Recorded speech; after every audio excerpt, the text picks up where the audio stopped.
You know,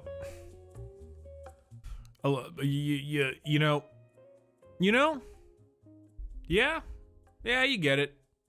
Yeah, you got it. You understand.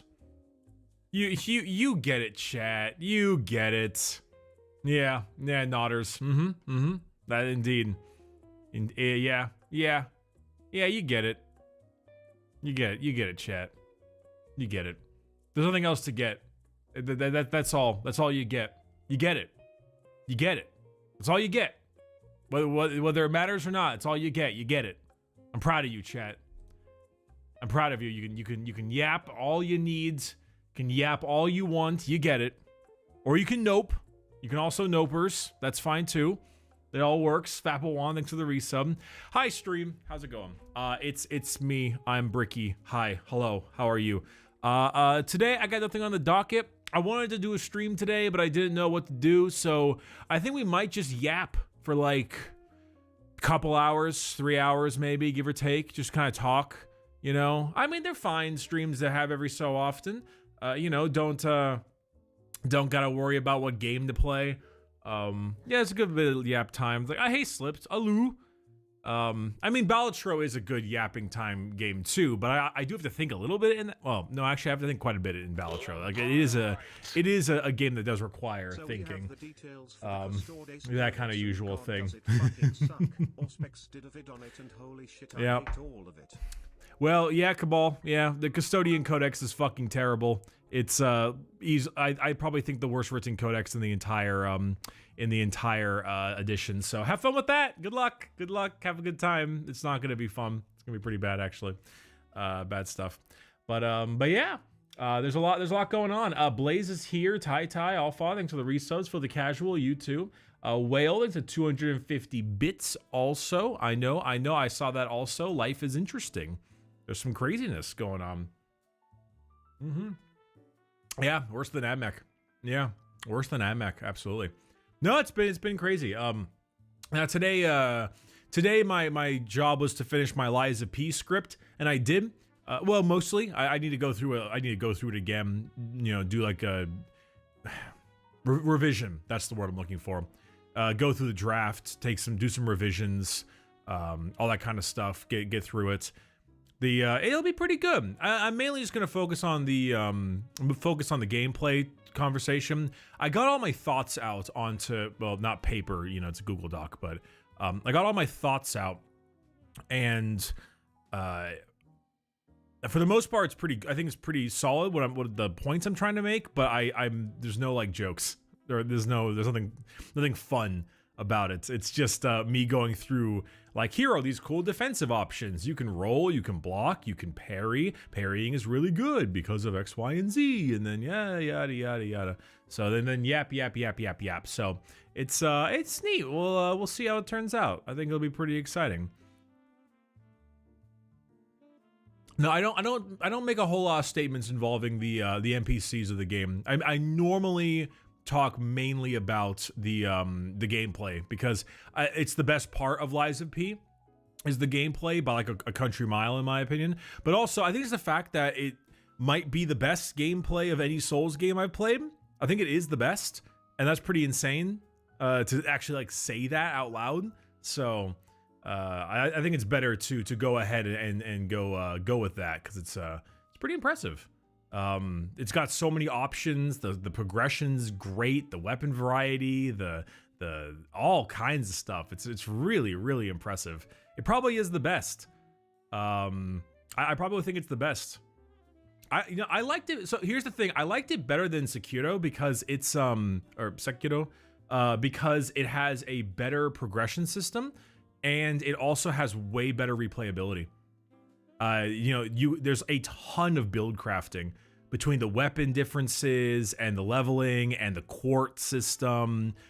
It's maybe not like quite as smooth, but I genuinely think it's stronger, like just from an overall package perspective. Yeah, it's really, really good. I love it. I really do. I've played through, all the FromSoft Souls. Oh no, I haven't played Demon Souls. I don't hear much about it though. The feel of Fallout pretty well. It's goofy, gory, and dark. I'd recommend it. 7 out of 10 is not a terrible Fallout review. Yeah, maybe I'll give it a listen, or maybe I'll give it a watch. I don't know. Perhaps.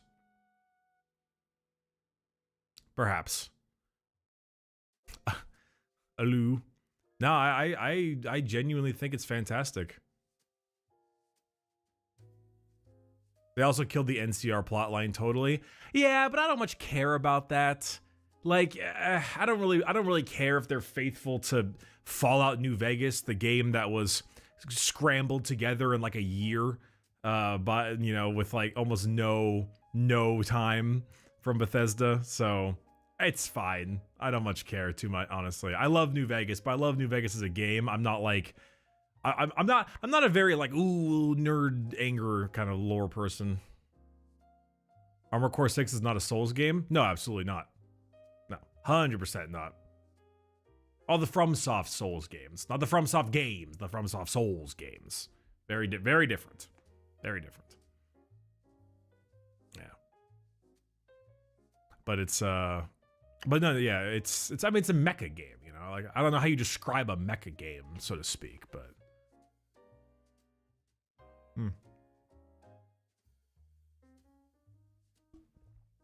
Trap, I don't know if you've had any of these. There's these like Fairlife things here. They're really, really tasty. A death company chaplain named Lee Mutz once saved himself from death by basically hitting Azeroth with "If you kill me, you're gay" rainbow. Uh-huh. Gotcha. We'll go with that. Sure. Why not? Yeah, but that's, we'll go with that. It's, I believe it. Sure. I'll give you a little bit of a huh. I'll give you a little bit of like a honk hat. I'll give you a bit of a honk hat. So that's where I'll go with. It's fine. Also, hey, Soul Cutter, thanks for the Prime sub. Try to get A6, but I think it's pretty jank to play. Not a big fan of the gameplay. I mean, you cannot be a fan of the gameplay totally. Jank is, I think, just the wrong word, though. It may not move the way you think you want it to move, but as far as mecha games go, AC6 moves like butter.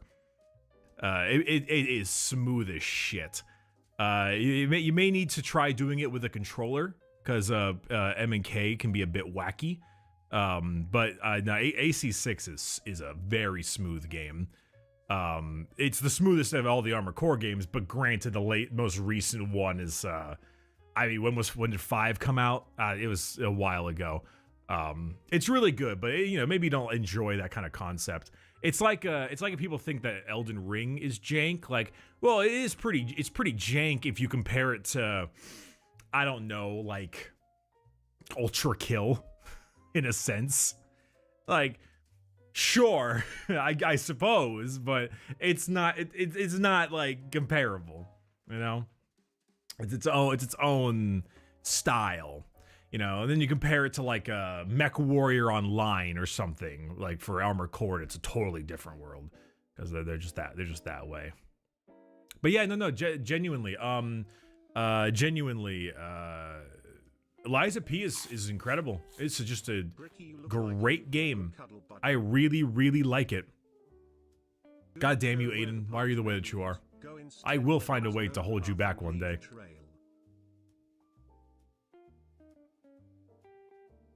I mean, well, okay. I mean, yeah, Fury. I mean, that might be an intended fancy pantsy quote there. But I much rather would go where there is a path already, because if I go where there isn't a path, I might get eaten by a bear because we're in bear country, and then the only trail I'm gonna leave is my blood.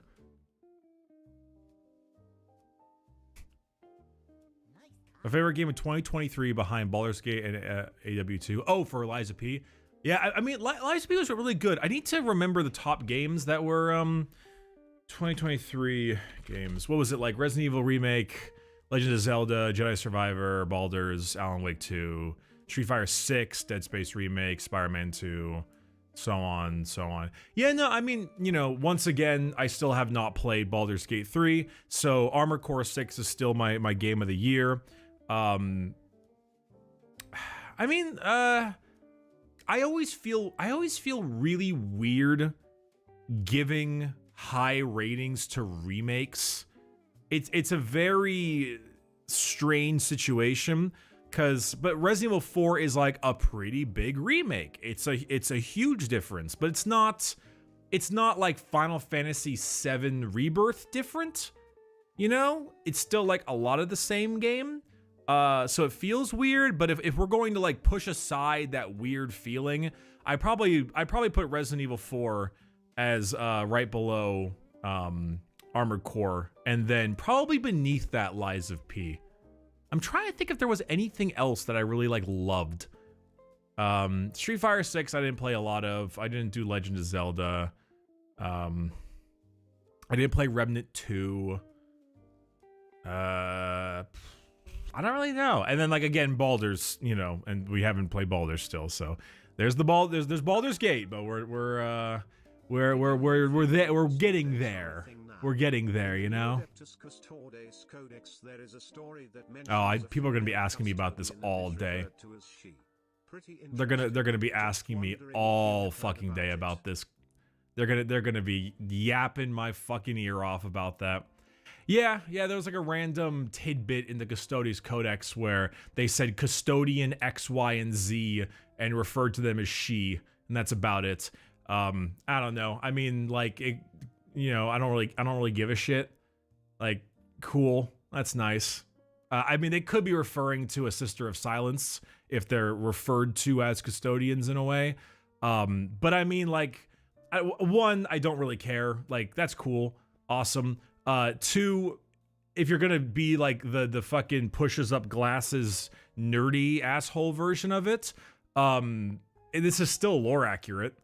Like, custodians are made in a tube. They're not like some gene seed put into, I was gonna say put into little boys, but that's just a terrible way to put it. Put into adolescence and then turn them into space marines. They just, you know, like, you make them from a tube. So, like, that's cool. And I mean, I say a tube, but like, custodians are like just manufactured. They're a total fucking, like, just brand new. They make them, you know, like they just build them. Yeah, they're built, not birthed. And so, like, you know, having female custodians is totally lore accurate. Like, you could totally do that. But like, I don't know, like, there's gonna be some chuds out there who really take offense to it. I could give a fuck. Awesome, cool. There's a gal. They're gonna look identical. They're gonna look the exact same because they're enormous muscle-bound individuals in giant armor. It does not matter. It genuinely doesn't matter. If you're whinging about it, it says more about you whinging about it than the fact that it actually exists. But I mean, at the same time, though, I don't know. It kind of felt a little like, if they were gonna go into it, I almost kind of wish they would have gone into it farther. Like, it's literally the opening of a paragraph, and then custodian, name, she, and that's it. I almost kind of wish they would have gone harder. Like, if you're gonna do it, go harder with it. I want to see some art. You know, I want to see some official canon GW art. If you're gonna go for it, commit to the bit. Yeah, commit to the bit. Bricky, do you feel like people are forcing you to play Baldur's Gate 3? Of course not. I haven't played it. If they're forcing me, they're doing a very poor job. No. The reason I haven't played Baldur's Gate is because I know it is a astronomical time sink, and it might actually end up negatively affecting my time because of how much of a time sink that is. And like, you know, like it's so much. And let's be honest, if I were to stream that game, like it probably wouldn't be great for the channel if I did like time for Baldur's Gate stream episode 203. You know, it's not great. And also knowing how much of a Mass Effect fan I am, I probably will get a little too into it, and that'll destroy my free time as well.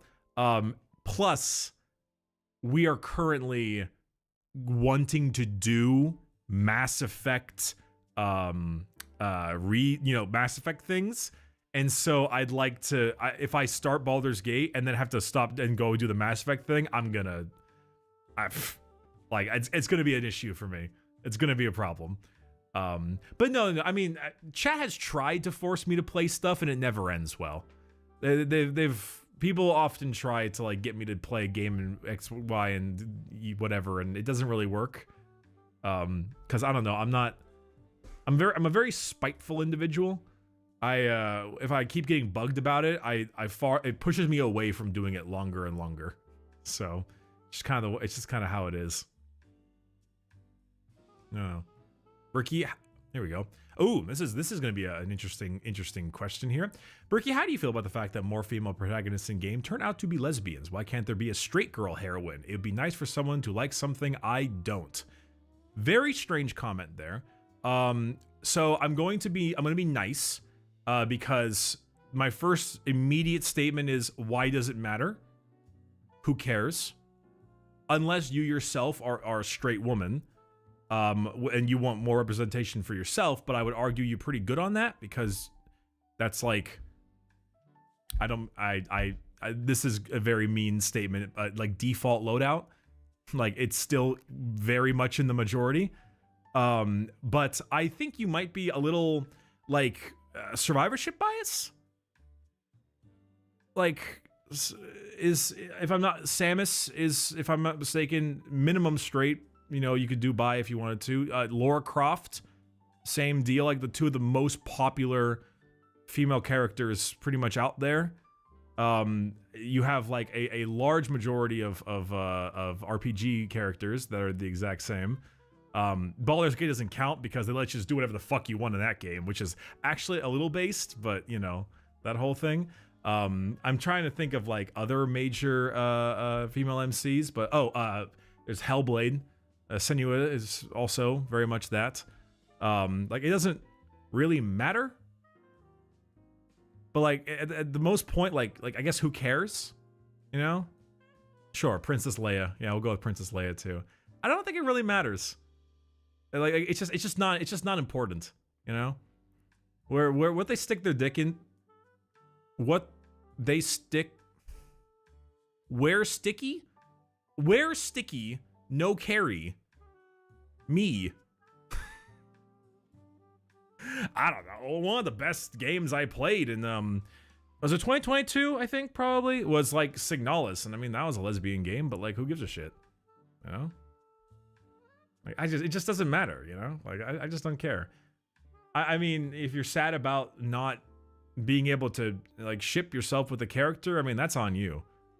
You could draw it however you'd like.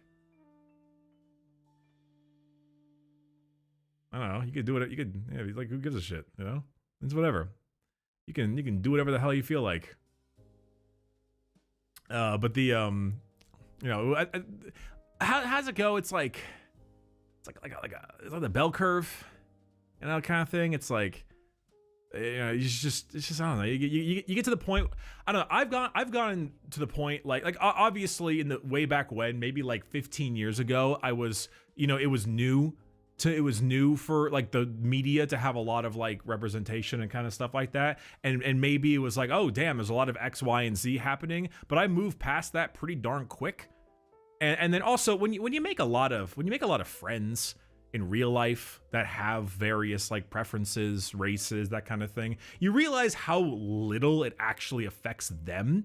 I mean, some people, like I know some gay people who are very flamboyant with their whole thing, and that is part of a personality, sure, but for the vast majority, it's a very small part of their personality, and it doesn't really matter ever at all in ever. And the more like friends you make in that sphere and those kinds of people, the more you don't see it anymore, you know? Like, it's just not the thing you notice anymore. It goes right past. I think that's actually one of the more, you know, actually segue for that. You guys know the movie Taxi Driver? I'm sure you do. And those of you who don't, you may have seen the famous quote, which is the "you talking to me" quote. That movie it's basically just an incel movie when you think about it. It's Robert De Niro being entirely trapped like himself and making his own mentality and believing his own thing, 'cause he's like this suffering of loneliness over and over again. And that whole thing actually like happens all the time in modern day, but instead of like by themselves, the male loneliness is like that you go to like forums and stuff with other people similarly in that sphere. And so it's like you know, they kind of reach out and see each other, and then that reinforces their beliefs, and then they go and all the kind of problem stuff. It's just an old school incel kind of movie. It's a great fucking movie. It's phenomenal. And despite the fact that Travis Bickle is awful, like a horrible person, and like genuinely a terror to watch, you kind of you understand him to an extent. You get it. You get like how he's turned this way, even though when you do watch the movie, you know, he's just so detached from society. He's so detached from like the real world. It's fascinating. It's genuinely it's genuinely fascinating. It really is. Sounds like Fight Club to me. Fight Club is different. I think Fight Club, people have the wrong idea with it. For me, whenever I watch Fight Club, I'm always like, damn, the narrator is literally the happiest he's ever been when he was in a therapy session, in group therapy. And then he basically goes and then like that alter ego, that nasty part of like a man's ego comes out, Tyler Durden, and is literally a terrorist, like actually a terrorist. Like he commits terrorism. He's the problem. He's the movie's antagonist. But people instead see a 9% body fat Brad Pitt look like a badass, and then they're like, oh, Tyler Durden, my guy. What's that funny chart where it's like you missed the point by idolizing them chart? He's on there. It's him. It's like Joaquin Phoenix's Joker, Jordan Belfort, Wolf of Wall Street, Travis Bickle, Taxi Driver, Scott Pilgrim, not as edgy, but yes.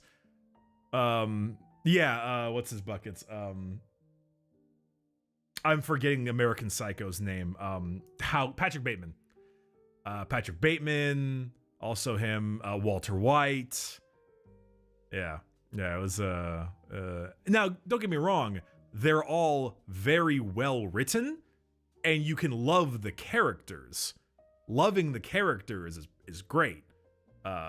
They're great because they're written amazingly, but don't like, you know, aspire to be them. You know, it's a whole different thing. Walter White murders several fucking YouTube chat. Germa985. That's a funny meme. You get one of those like you missed the point by idolizing them charts with all the characters, and you just slip like Germa in there somewhere. That's funny. That's a great meme. That's a +2 right there. That's a +2. Also, hey Barum, thanks for the prime. Also, okay, fine, I'll put on plant cam. Give me a sec, chat. I'm gonna get coffee because I'm that guy. You're not that guy, pal.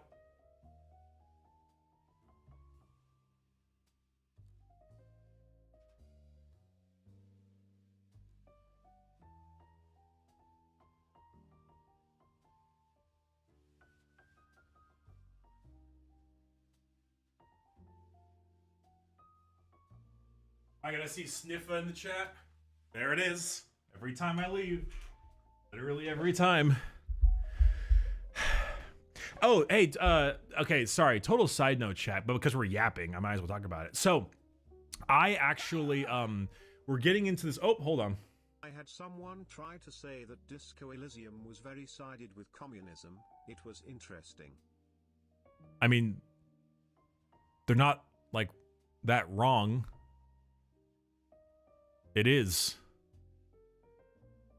The creators like thanked Karl Marx when they got their award. I'm pretty positive. Now, don't get me wrong. It's like, no, like Disco Elysium is like leftist infighting.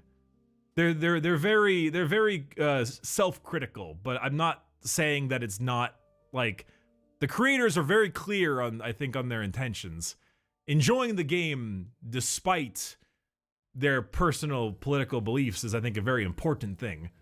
Because I'm not a very communist-pilled person myself. That's not my jam. But I still very much love Disco Elysium. I mean, the game. I think for a lot of people, what you relate to, like, you can relate with all the political themings and all that kind of stuff in Disco. But for me, what I related to the most in Disco was Harry Dubois. You have a lot of political stuff, but you also have a lot of internal self-reflection, a lot of like continuing life even though it's awful, and also I don't have the meme currently right now, but one of my favorite, I think it was Hard Drive magazine statements is man who is taking breakup well re-downloads Disco Elysium. Now that was a good one. That was a good one. That was a very good one. I should never replayed the game post breakup. Dude, the phone call.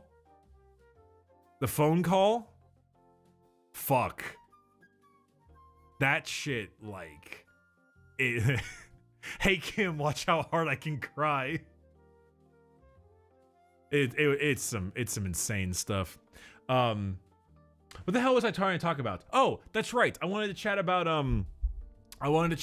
Dude, this is a total side. This is completely aside of everything we were talking about earlier. Chat. I don't know if some of you have bought my shirts and stuff.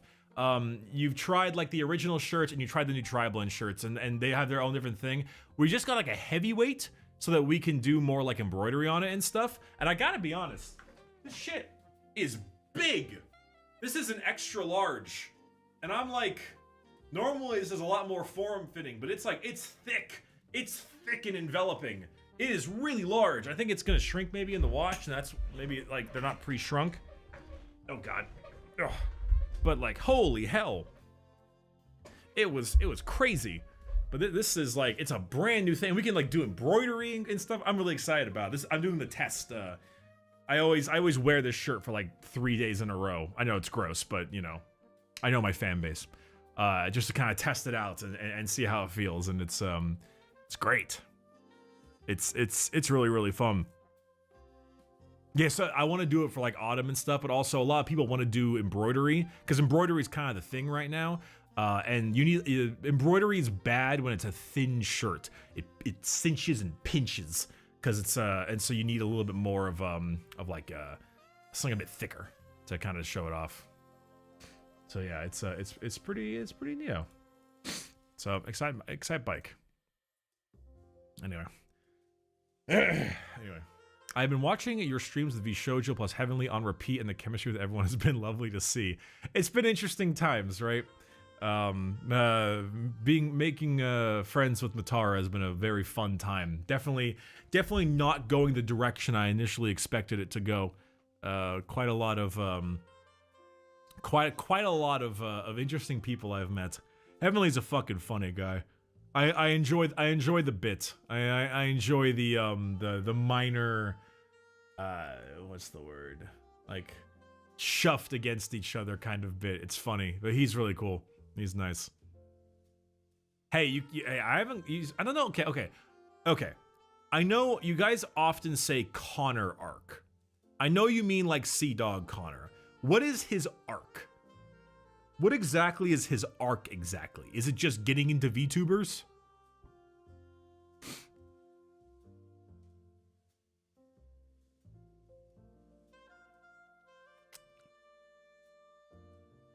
To be fair, he does not like Boston. All right, he's got certain fair reasons to not like Boston, but I think all the other reasons were silly. He didn't get VTubers, then he befriended Mouse and a bunch of others. Okay, fair. So the thing is though, like I never didn't get VTubers. I've always gotten it. Like I know the why. I never watched it myself, but I understand the why for it. That part's not hard to understand. It's just me myself not being huge into the content for it. I don't know. I mean, you guys, you're gonna have to pay me a lot of money to get me to get a VTuber avatar. That ain't happening. But you know, I mean, I don't know. Okay, I think maybe the fact that I was brought along to the Vishojo people maybe made it a little bit better than I initially expected it to be. The main reason for that is because I do chuff up against a lot of the small, young, like childlike idol style VTuber stuff. That part I'm not huge on. It gets a little wackadoodle for me, and I don't like that whole vibe. And so I think maybe visually I saw a lot of that, and I was like, ooh, not so huge on that. But everyone in Vishojo is like just like people, and they're very vulgar, and they're vulgar, and they play all kinds of random fucking games, and you can be all you can be kind of stupid and silly, and that's great. I like that. They now, granted, I'm positive there are many indie folks as well that are also that way, but this is my experience because I've only really experienced one corporation. So that's the main thing I'm trying to state. It's good times. It's a lot of fun stuff. But you know me, I'm very against the parasocial attitude when it comes to streaming. I think it's a real problem, especially now as new and like kids are up and coming and they all want to be streamers and stuff. I think it gets really weird. So I mean, hell, you've seen the discrepancy between fan base ages and what they do and what they play and all that. So if I've already commissioned you some Vtuber approximation, I'm gonna have to bribe you to use it? Absolutely, but I'm not gonna use it. If you're getting someone to rig me a fucking model, you are wasting your money. I will not use it. You are wasting your money. If you are commissioning someone to make VTuber art or something like that, go to town. If you were trying to get me to stream as a VTuber, good fucking luck. It ain't happening. You got me to make funny like Fugies or whatever they're called, all right? You got me to make funny one of those, and that's the farthest you're gonna get. Okay, so Slipped, that was Slipped. You get it. You get. You're so valid for that, Queen. That's the one thing I 100% was always on board with when it came to the VTuber thing. Every goddamn time. It's if you are a woman on the internet, you don't have to put on makeup.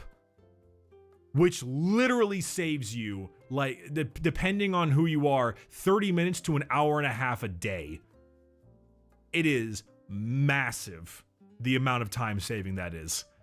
And that right there is a huge, like, I understand. I fully get that one. I fully get that one.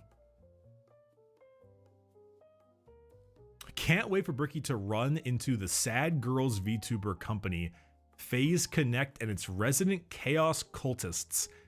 I gotta be honest, that phrase could have been in Spanish, and I would have understood it the exact same.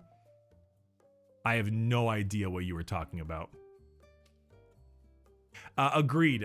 Bizarre games. Privacy is a huge thing too. Absolutely. I like also not putting yourself. I mean, as far as I'm concerned, the people on the internet right now are so insane. Everyone can get doxxed at some point. But for the most part, huge amounts of privacy is very big on that, and definitely helpful and definitely important. Hey Solar, thanks for the tier 1 sub. Welcome to the stream. Also, you too, Epitome of Salt. Thank you for the resub. But yeah, it's I don't know, it's helping. So. Wait, what's this? That's precisely why I don't use a camera tube lazy/broke. Thanks GW to get a PNG model. Well, your name is T-Sons Gaming, so I mean, you can only spend so much money. You don't have much of a miniature line. Hey, what's up, Anders? Thanks for the 5 gifted subs. Appreciate you very, very much. Thank you. But yeah, no, it's pretty neato. It's that kind of stuff is pretty neat, and like, yeah, obviously being anonymous is huge. Yeah, we talk about like Zentreya, for example. She's like super fucking anonymous, fake like TTS voice, all the models and stuff, like nothing, and it gives out nothing, and you know, it's good to have that choice. You know, it's good for them. You know, and I mean, her like tech is arguably the strongest I've seen, which is just really cool. So, yeah. Oh God, Anders gifted a sub to Heavenly Father. I think I'm still banned on his stream, but he did unban me, and then I called him a coward, and then and said he should reban me. Someone in chat, one of you shitlords, one of you actual shitlords, went into his stream and said Bricky wanted to be unbanned when I never said that. I never fucking said I wanted to be unbanned. I was down for the bit. I was down for the bit the whole time, all right? And then you came in Discord and you're like, don't worry, Bricky, you've been unbanned. And I fucking screenshotted your message and messaged him and said, you're a coward. I want him to unban me again. Or to ban me again, I mean. How dare you? How fucking dare you, chat, speak for me? If I'm gonna be unbanned, it'll be my decision. And mine alone. All right?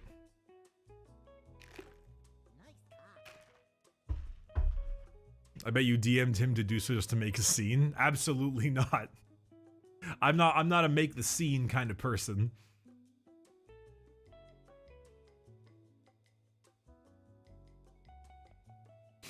It was funny though. It was still very funny though. Hey, Vendigeared Apoc Penguin, thanks for the resubs, you two. I appreciate you. Listen, I am Bricky. Check Matara's stream title. God, all of you VTuber fans are such snitches. Let's see. Oh, she just said she's doing yapping. Oh, that's fine. She's said that before. Honest to God, I stole her yapping title. No, I think I didn't actually technically try to steal her title for the yapping or yappening, but I think I saw her have that, and I think just subconsciously put it down to the back of my brain, and then I was like, oh, what should I call today's stream? It's yappening, and then I went through it. Ooh, though also Halo is having an event currently called the Yappening 2, so there is that too. So that could also be half of the point. So. Oh yeah, vocabulary infection through friends, absolutely. My streaming friend of mine, Sam Smexy, will always say, piss my pants, and so I keep saying that now. That's like a common, whenever I go to pee, I constantly say I'm gonna piss myself, or piss my pants, or something on that line, right? So, there's always something like that. Shit the bed, sure, that too. Bricky, what do you think of the PPL split?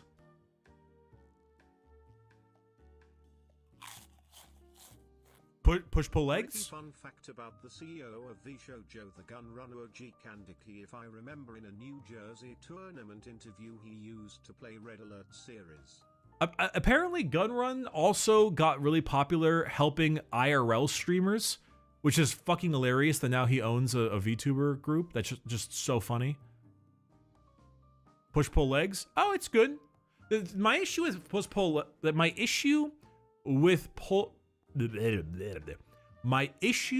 push pull legs is that if you miss any session, you're setting yourself back a pretty significant amount of time. I like upper lower full personally, because they always say so when hold you're up. getting Legion's Imperialist for just a little haunter. Just a little haunter. That's kind of funny. We do need just a little guy for Night Lords, but we're not there yet. We're not there yet, Narden. Narden? We're not there yet. But it's fine. I like upper lower full though. Very often, if I'm not mistaken, it's always better to do multiple sessions of a muscle a week than doing one big session. Like, for example, if you, like on Monday, if Monday's chest and you do like 10 sets, or let's say 9 sets of chest on Monday, it's better to do like 3 sets of chest 3 times a week as opposed to 9 once a week. I'm pretty positive that's the case. Now, granted, this is like the top 20%.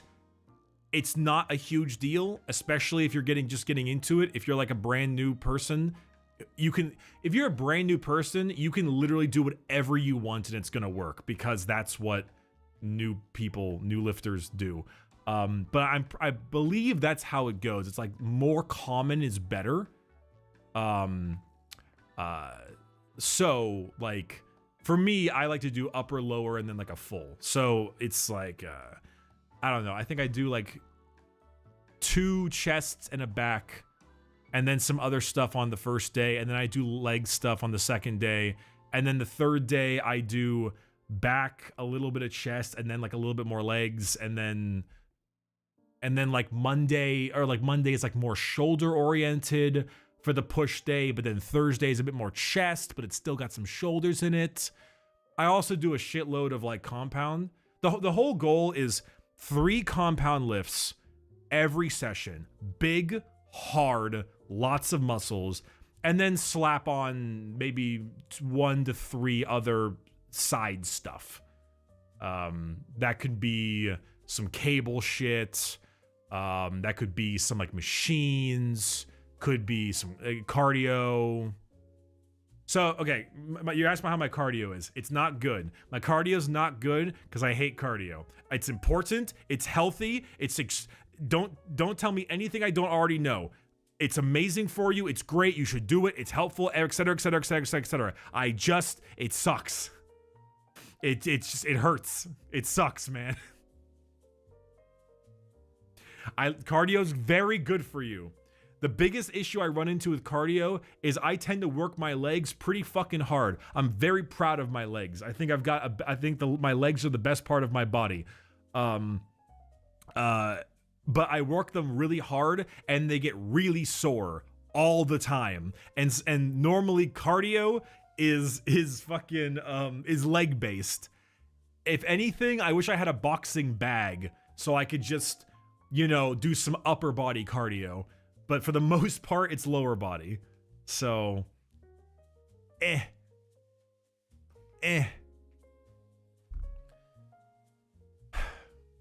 the heck?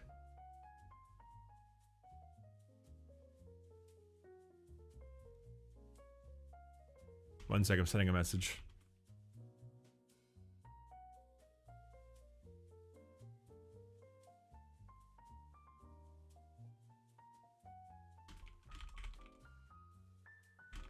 Ever thought about doing swimming or biking? Well, biking is also legs. I do some swimming. Swimming is hard for me because I'm heavy. I'm very heavy. But I do like swimming sometimes. I don't have an available pool. I don't have to have a very easy pool near me or anything. Rowing machine helped me. It's like a rowing machine is fair. All right. I mean, rowing machine is also kind of leg based, but it's also got the rowing part. It's like both. So, I don't know. Rowing machine is good. Yeah, heavy, you know? Yeah, simple, heavy. So this don't know on YouTube hasn't come by yet, but it's really, really funny. So I'm going to, I'll read it in a moment. How are my lats, Bricky? I don't know, they seem fine. Ow, they're sore actually, fuck. Yesterday was pull-ups. Ah, fuck. Yeah, all right, they're sore. I'm wearing a very, very loose shirt right now. I got the pump cover shirt right now. I'm chilling. No, it's good. I've never, like, I don't know. I am much like a lot of you. I have a hard fucking time getting to the gym. Oh, here it is. This exercise talk while I'm eating Little Caesars cringe. Hey, I understand. All right. Little Caesars is a struggle meal all on its own. That pizza sucks, but it's cheap. It's really cheap, or at least it was. I haven't had Little Caesars in a while. But yeah, I like my I have a really hard time going to the gym. It's weird. Like I'll hem and haw and I'll be like, meh, I don't want to go, meh, I hate it, yada yada, and then I'll eventually just be like, fuck, all right, fuck, fine, Bricky, get some fucking willpower, just go, just do it, god damn it, you know you'll like it. And then I finally force myself into the gym, and then when I'm actually there, I'm super happy and everything is great. And then when I finish the gym, I'm like, I was so glad I did that. And then I actually feel amazing the rest of the day. But maybe unlike some folks, I actually really like getting sore. I like feeling sore. I know some people hate that. But for me, it feels good. I think because I know it means I did a good job. For me, it's like, oh, I'm sore, awesome. That means I did it properly. Like I'm correct. My lift was good. I like soreness, but not full on DOMS. That's true. DOMS is pretty rough. And for chat, for those who don't know, DOMS is delayed onset muscle soreness. It's like a worse type of soreness. That said, I get DOMS the worst in my hams. Do my hamstrings get shredded from the smallest amount of work? I do 2 sets of RDLs and I'm done, and I'm sore for like 3 days. It's crazy. Oh, that's all right. Slip, that was pretty good.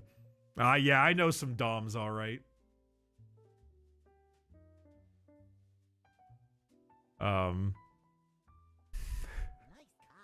What is this YouTube comment? I like being sore. Quote, I like being sore. Unquote. Mental deficiency looking You should have thrown a skull emoji in there. You didn't do it properly. Massage gun's okay. For me, it's not about, I don't want to get rid of the soreness. Because it's like a metric. If I do some kind of exercise and I'm sore as shit for 5 days, I'm like, okay, I did a bit too much. I'm gonna roll it back. And if I'm sore for like exactly 2 to 3 days, I'm like, all right, we're chilling. We're thumbs up. So, I don't know. Yeah. Oh, yeah. Okay. So squat DOMS is pretty rough. Yeah. So today was legs. No, today was like full body. It was some leg stuff and then I did some arm stuff.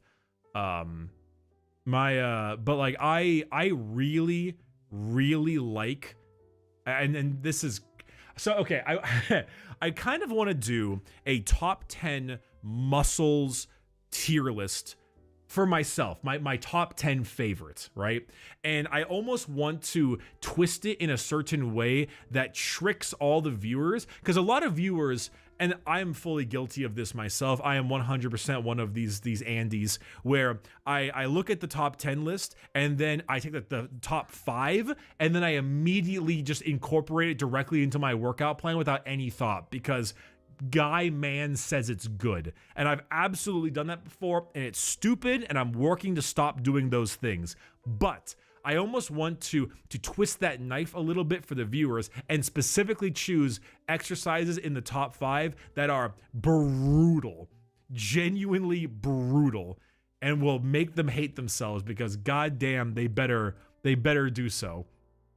But if I had to actually genuinely choose my number one exercise for myself, it is easy.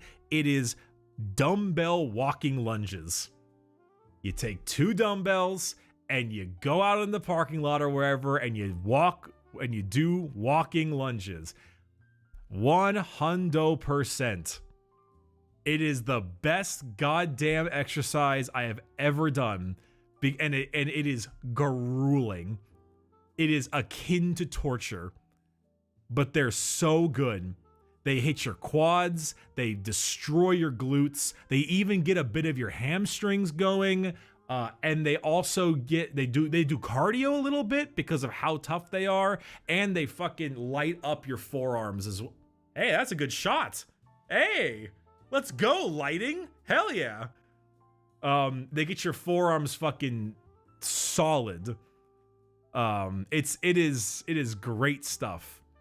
They are great. Today, what did I do today? I did 20 reps, so 10 each leg. And I did 45-pound dumbbells. So 2 45 pounds, so 90 pounds total. And I did 20 reps. I think it was like 10 9 8. So I did like 20 in set 1, 18 in set 2, and 16 in set 3. And I just like it hits it all, man. It's so good. They destroy you. Most of her body. Try ski hiking or a weekend at a cottage. Love Norway. You know, okay, this might seem strange. Also love Norway, hell yeah. I haven't been out there. I haven't actually done any snow sports before. I've never been snowboarding or anything, and I think I would like to try that sometime. I did actually do like a jet ski thing with a buddy of mine where we drove out with the jet skis to Catalina Island, which is a little island off the coast of California, and it took about 2 hours to get there. And it took 2 hours to get back after we were there for like 3 hours and chilling. And let me tell you, the next morning, my fucking forearms, my back, my hands were annihilated. Sorry, it wasn't a jet ski, it was like a sea-doo, I think is what it was called. Because you're sitting down, not like the standing ones. But dude, I was crushed. Absolutely crushed. Yeah. His neck, his back, his pussy, and his crack. You know how it be. But yeah, I love me some dumbbell walking lunges. They are my number one go-to leg exercise. Okay, what else would I have chosen? Number 2 would be like pull-ups. It would probably just be pull-ups. Like they're just so good. They're incredible. I can't think of things that are as good as pull-ups. They hit everything. You do them wide, it hits certain things. You do them thin, you hit certain things. You go for reps, you weigh them, or you assist them. You go underhand for more bicep. It's got great options. Love it. They are super good. What would number 3 be?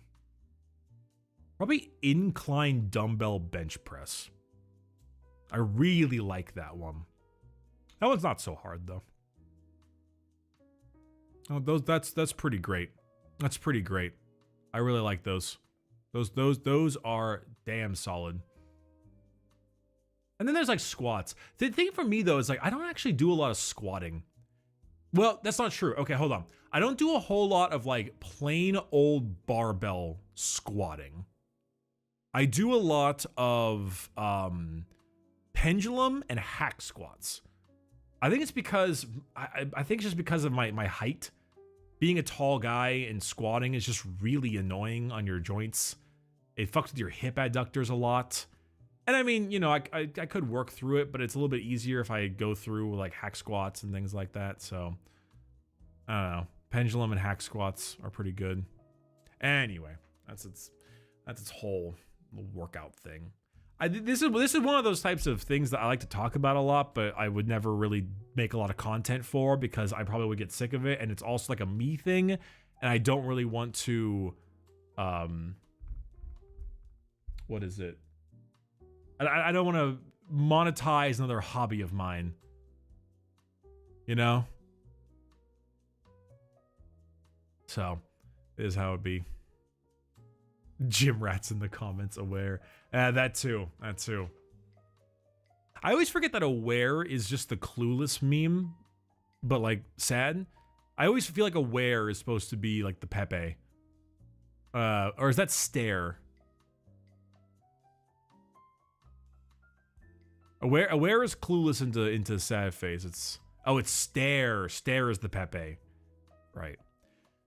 7TV has done a lot for the Twitch world, I must say. There are a lot of emotes that we've added to the stream from 7TV, and they're kind of hidden, you know. It's unfortunate that the YouTube side of things, all of you guys can't see a lot of the 7TVs, which is unfortunate. But I mean, it shows up on the whatever this is, you know. It shows up on the Twitch chat overlay, which is cool. But yeah, it's the Mass Effect emotes are gonna go crazy at making a list. Oh shit, are you actually? Let's go. I didn't realize there was a ton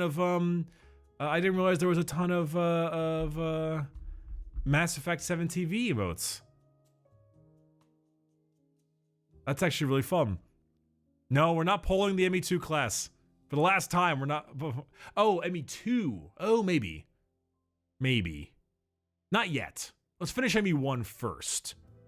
Let me finish ME1 and then kind of figure out what I want to do from there, because I'm very frightened by what chat might. I don't know. Is there a bad class in Mass Effect 2? Is there a bad class? Because for the most part, like, I've played every single class and they seem all good. We got engineer and adept. Okay, so the two answers so far I see are engineer and adept. But like, but even the small guns you get as those classes are still pretty good. I mean, shit. The Carnifex heavy pistol is great. Like that thing will get you through the entire the entire video game.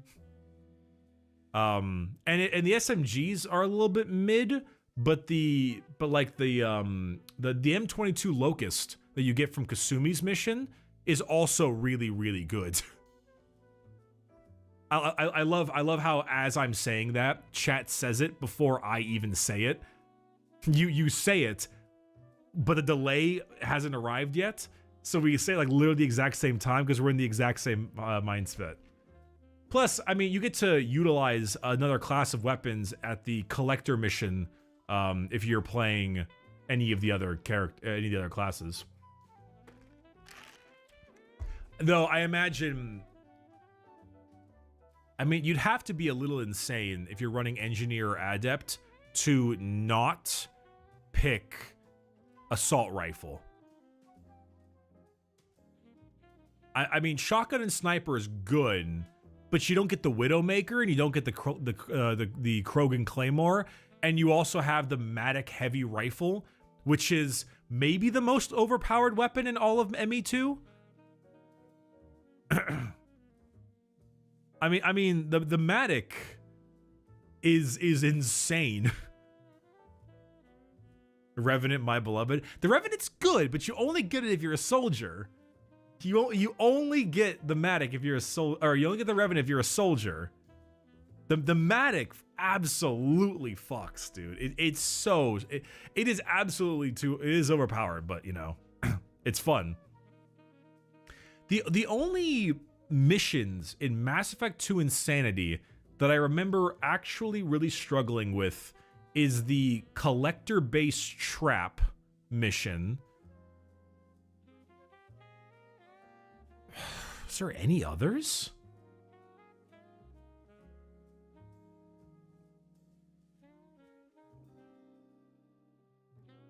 Horizon?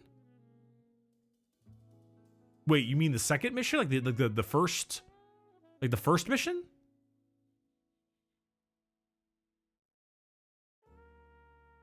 Well, first or second. I guess it's like maybe the first.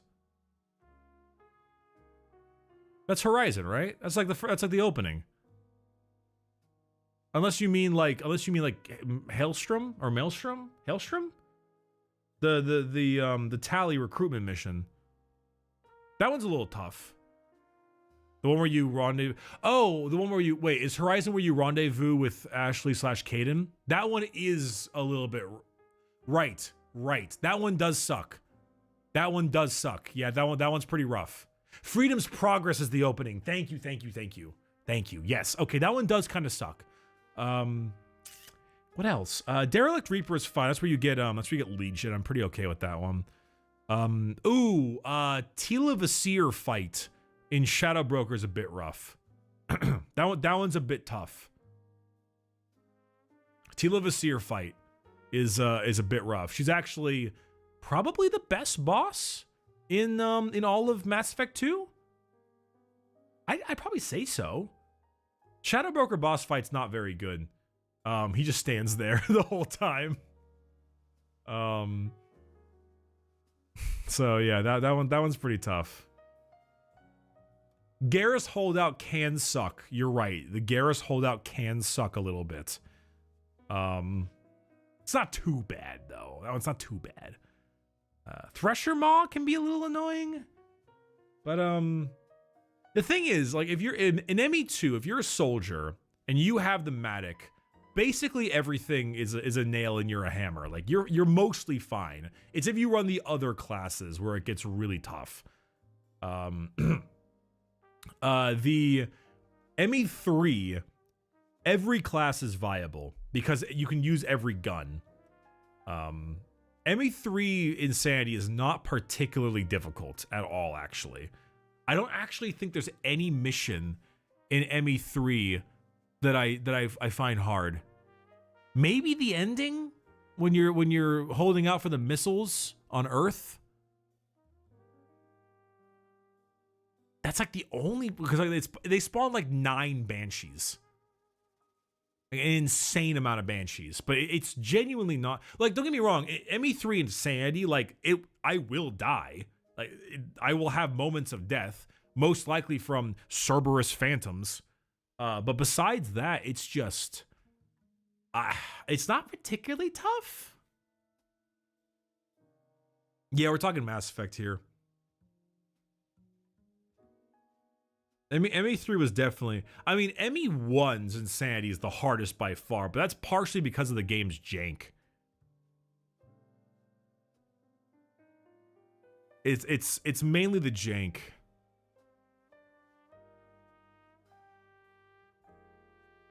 ME1 is trivia if you play a soldier, not gonna lie. That is true. Soldier in ME1's pretty good. I'm probably going to play a soldier at ME1 because I just do not want to deal with it. I do not want to deal with it. You're gonna run God of War Garrus in ME3? I mean, I'd like to, but honestly, my favorite companion in ME3 is Edie. I really like Edie, and I mean, egregious sex body aside. She's got a lot of great dialogue.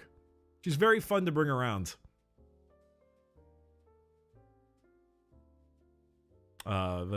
She's just got good dialogue. Yeah, she's actually, her personality is just really fun. I like Edie. Honestly, there is, well, no, hold on. I was gonna say there's no bad ME3 companion, but that's not true. James Vega, what a guy. What a guy. And I guess Ashley, yeah, if you bring her along. And so, okay, here's the thing. All right, here's the thing, chap. James Vega is not a bad character. James Vega is a character in a Mass Effect game that's like 5 out of 10. Which, compared to the other characters in Mass Effect, the game with arguably the best characters, like, of games, he's outclassed. He's so outclassed. He's like massively outclassed. He's not terrible.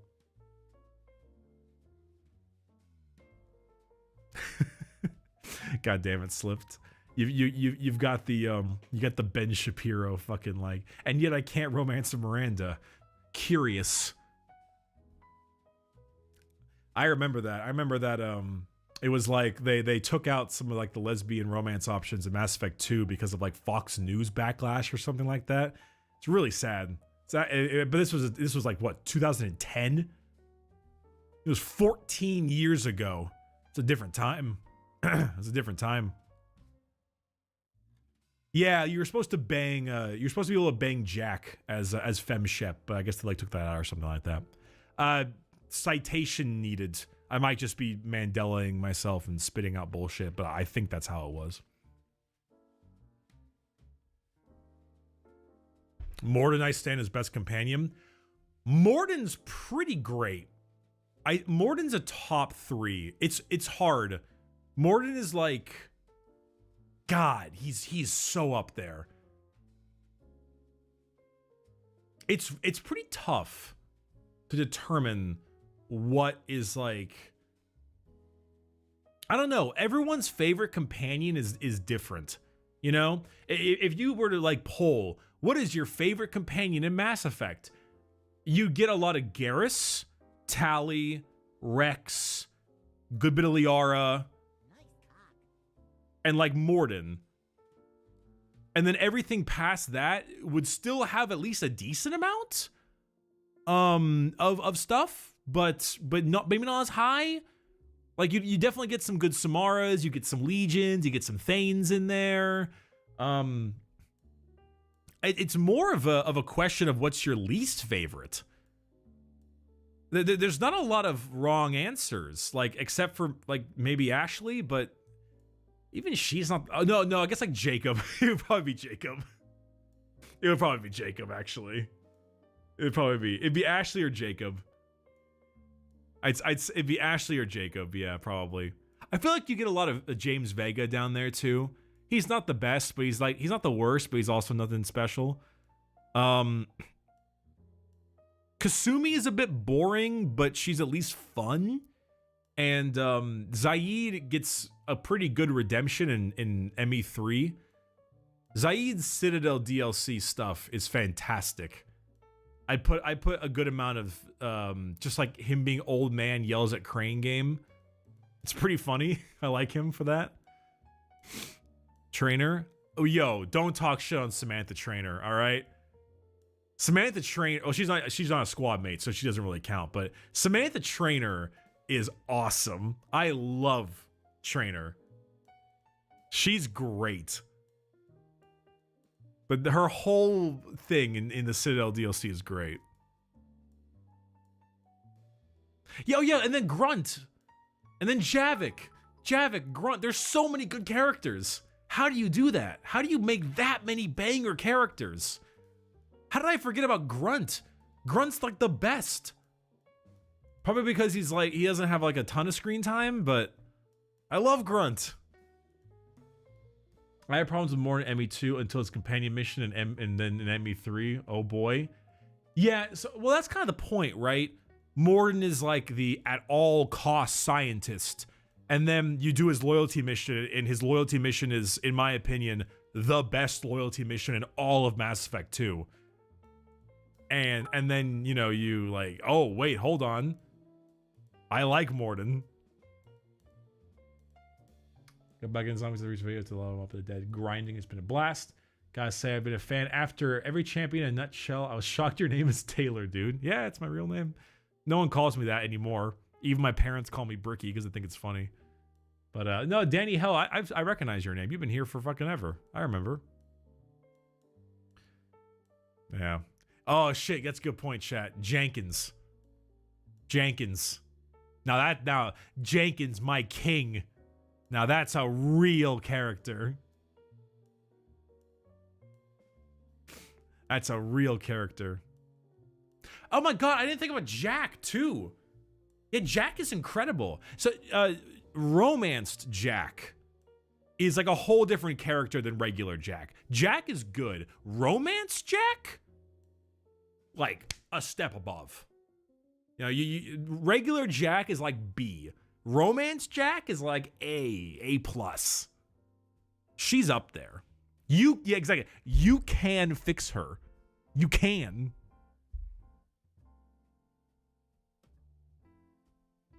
Also, she's voice acted by a really, really good VA. Honestly, all the VA work in Mass Effect is pretty top level. Never really thought about that. She's really, like, it's really good. There's some very famous voice actors in Mass Effect. Like how Steve Blum is Grunt. And it's kind of funny, though, because when you've heard a lot of Steve Blum, or Bloom, and then you, like, play Mass Effect, you're like, oh, it's just Steve Blum with a voice modulator. That's all it is. It's great. All right, Seth Green as the Joker. As the Joker. No, I'm sorry. Seth Green as Joker. Not the Joker. Very different character. Yeah, Keith David is Admiral Anderson. You have the Lance Henriksen, who plays Bishop. The android in Aliens is Admiral Hackett.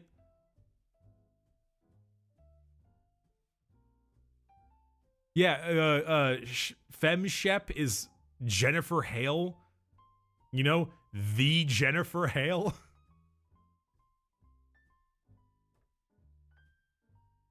It's pretty crazy. Bricky, do you think there's any hope of ME4 being good? Every studio, even the bad ones, can pull out bangers. So, like, to say there's no hope isn't fair. Like, that's just not fair. To say I'm skeptical is closer.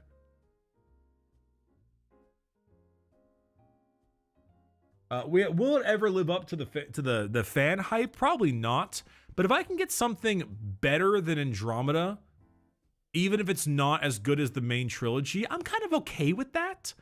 I don't need a 10. I'm okay with an 8.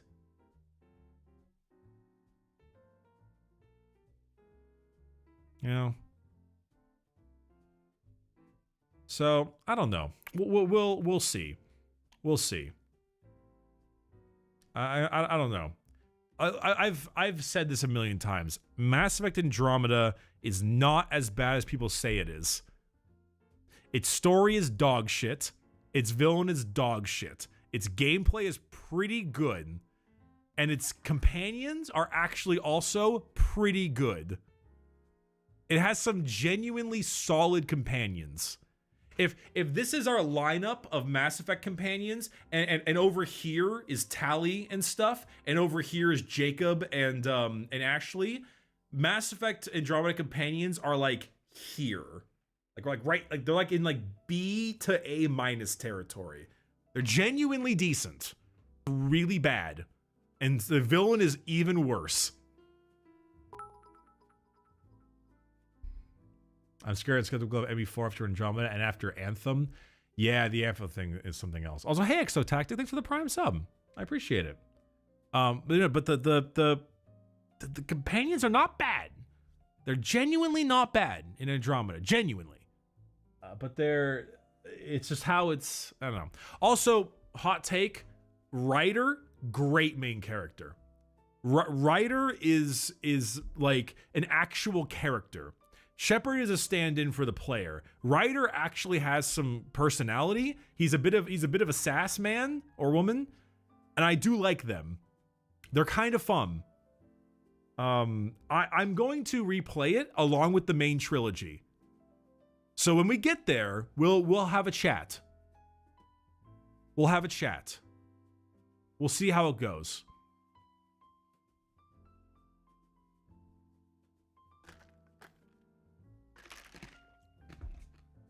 We'll have a chat. It'll be interesting.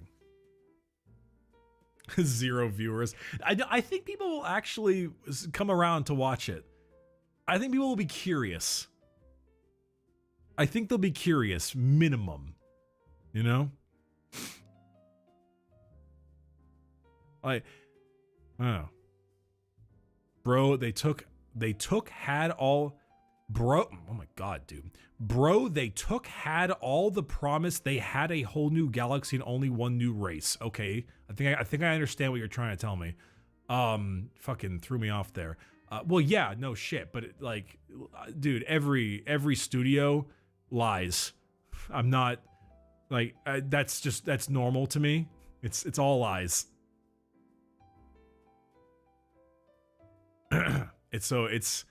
It's fine. Yeah, there's a brand new galaxy. They only added one. The issue with Andromeda was not enough new alien races. That was not the issue with it. There were many other issues. Okay, then best Mass Effect villain. Oh, it's Saren, easily. That's actually probably one of. Well, I wouldn't say Mass Effect has bad villains. It doesn't. Saren, they blew their load too early. Like Saren is the best villain, pretty like easily. Harbinger is not really a villain. He's just Reaper Man for Mass Effect 2. Sovereign is also not really a villain. They're like, I mean, they're the villain, but they're so far out there. You know, it's like hard to actually do it. The only other, there's basically only 2 real villains. It's Saren and the Elusive Man. And as much as I love the Elusive Man, I love Martin Sheen. He's a great character. He's not Saren level. He's not Saren level. My wife thought your glasses were goggles. They're a little thick, I know, but it's very, how dare she? Yeah. Harbinger was a wasted potential. What was wasted potential? Agreed. He could have been more. I think that's the one thing all of us Mass Effect fans agree on. Mass Effect is not a perfect game. It has a lot of problems. A lot. But everything that's good about it is so good that it kind of covers it. It's a mushroom cloud of good that spreads over the bad to kind of hide it. Now you say there isn't a perfect game, but like Mass Effect games aren't even close to perfect. There's a lot of problems. Mass Effect 2 is arguably the one that everyone considers the best, and the story of Mass Effect 2 is like bad. It's a complete side quest that has like no point on the overall story. It has like no point. The entire point of Mass Effect 2 is that you're just getting a bunch of random folks together for a cool mission. It's fun, don't get me wrong, but yeah, that's a good way to put it, actually. Bonus experience. ME2 is like an episodic Monster of the Week TV show. You're kind of right. You go through and you get all the people, and then you do all the people's special loyalty mission, and then you do the big final mission, and then you're done. Bada bing, bada boom. That's true. That's true. You make a good point. Oh, and that's right. Then we blow up the Batarian system and kill 600,000 people.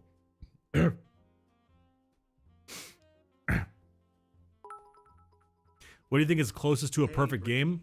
Outer Wilds, baby. Since your 40k factions videos got me into the game almost 4 years ago, and this is my first 4 years ago. Really catching a stream. Really looking forward to the Mass Effect content.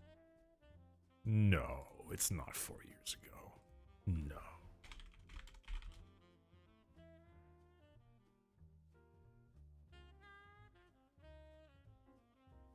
Oh no.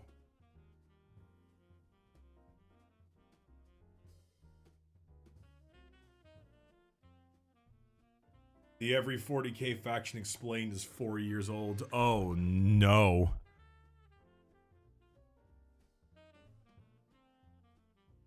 Click.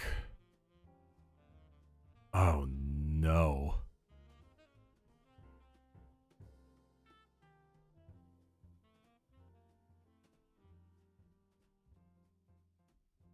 Well.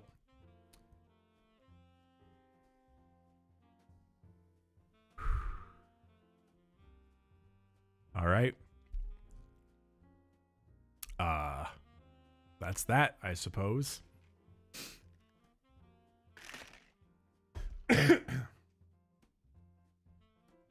But yeah, no, the Mass Effect is not a perfect game.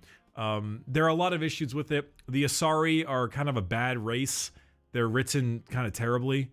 They're all like giant, like it's like, ooh, what if we added the gigantic breasted blue people that can have sex with anyone and are also all magic? They're kind of not great. The treatment of Batarians is maybe a little you know, not great. That's their own issue. There also there's also other issues of like, hey, when you're playing Mass Effect 1 and 2, you never ever took the middle option for dialogue, because it didn't, like, the Paragon Renegade system is kind of bad because you're forced to go one or the other. You can't mix and match because you need the points to be able to do certain interactions.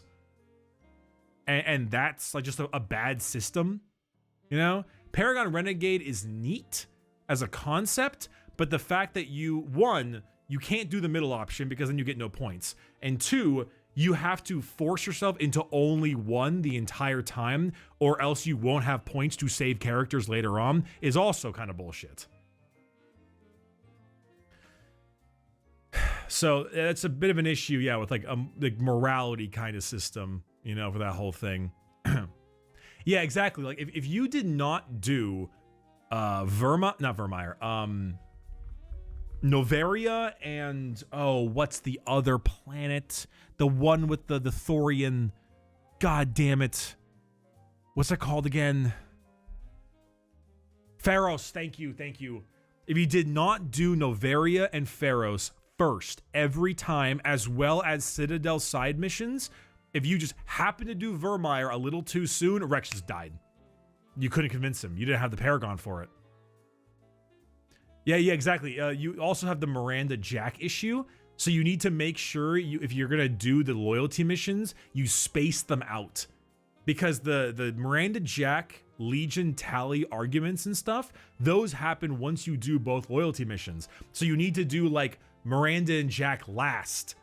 Or do like one of them, but wait for the other one until the end. And then you go from it.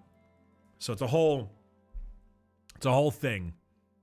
It's a whole thing. So it's a bad system. In fact, I'm pretty positive Mass Effect 3, they got rid of it because they knew the middle choice, because they knew it was a bad system. But also, I think it was also so they could save dev time, because they made Mass Effect 3 in like a year and a half. And they needed to save dev time. So removing a third of Shepard's dialogue is pretty up there. And also whatever the dialogue the other people would say.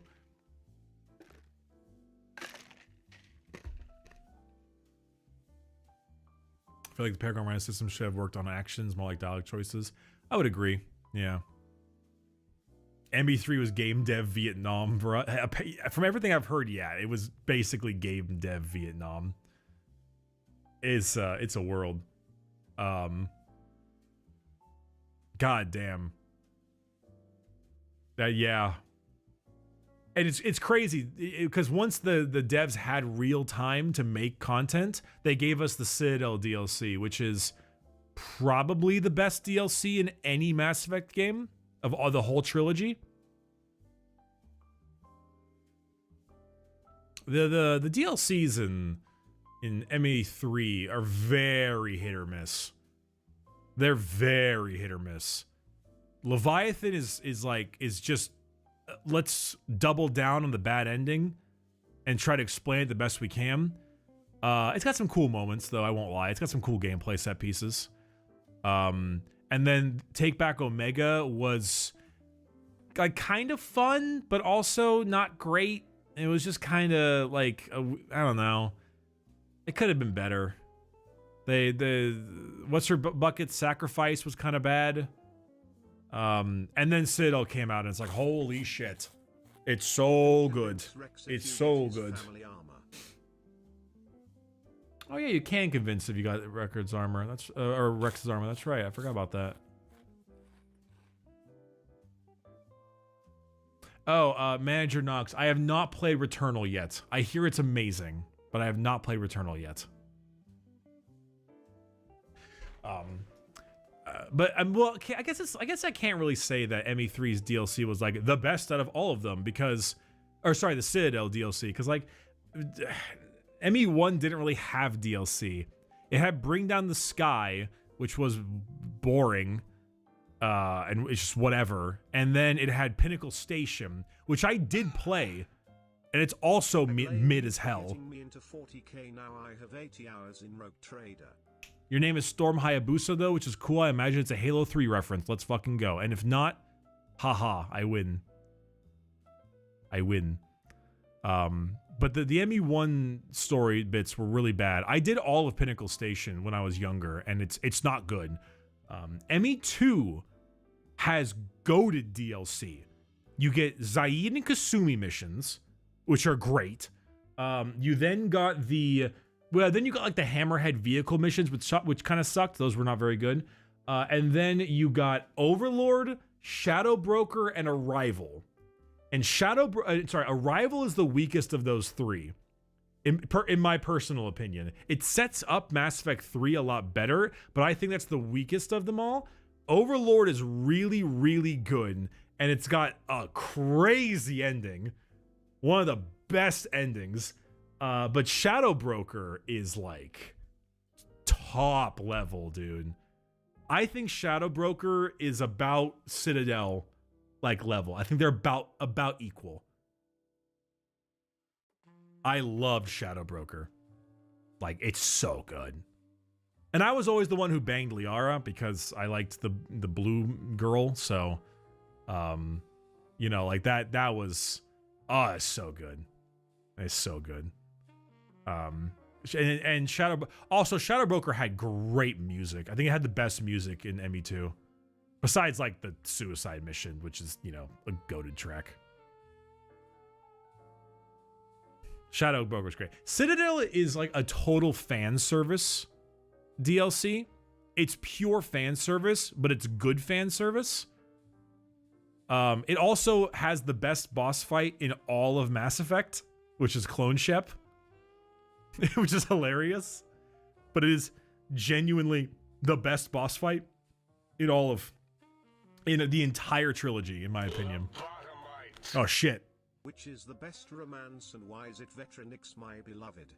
Okay, fascinating. Vetra does have a good romance in Andromeda. Andromeda's romances are some of the best romances. Which are wild to say, but they're pretty good. They're surprisingly good. I wish not enough people realize that, but they're actually really, really good. I think they're super good. Now, I don't think they're as good as like the ME3 ones or anything like that, because you've got all the character setups and you know you're really going through it and all that kind of thing. But I actually think they're solid. I genuinely do. I genuinely do. Not everyone agrees with me. Not everyone agrees with me. And you know what? I get it. That's totally fine. But I think they're decent. I think they're decent. They're not like bad. Maybe I said that incorrectly. They don't compare to ME3 or anything like that. But well. Ooh. They're better than, like, Cortez.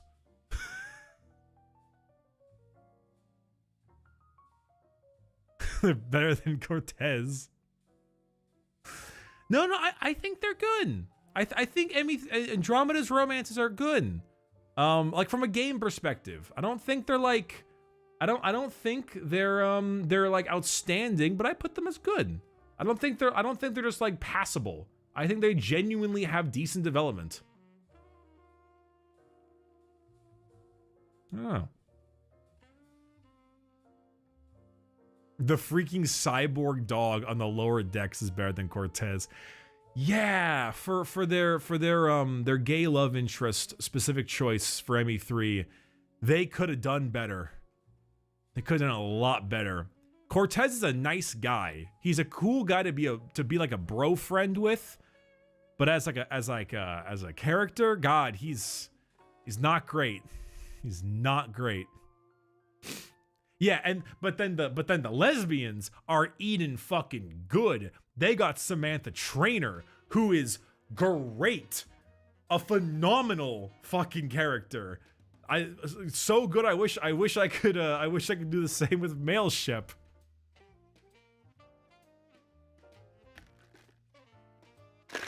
I love Trainer. She's fucking awesome. Bastards. Those damn lesbians got away with it again. The same plague with Cyberpunk. Don't straight people in Cyberpunk have fucking Pan Am though? I think you're just malding because you can't bang Judy. Wait, can you? No, you can't bang Judy, right? You have to be a girl to bang Judy, right?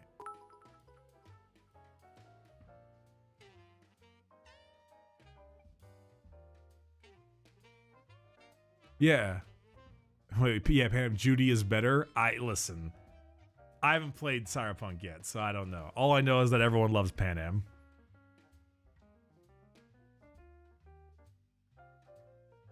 All I know is that everyone loves Pan Am.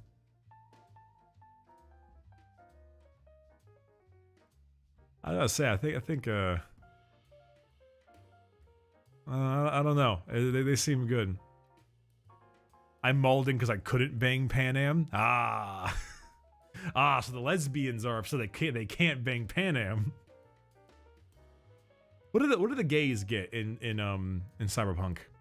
What do the gay men get? What's their option? Carrie and River? Carrie. I gotta be honest, chat. I've never heard of this individual in my life, and so I'm assuming they suck. I hear of only two characters in Cyberpunk, and that's Judy and Pan Am.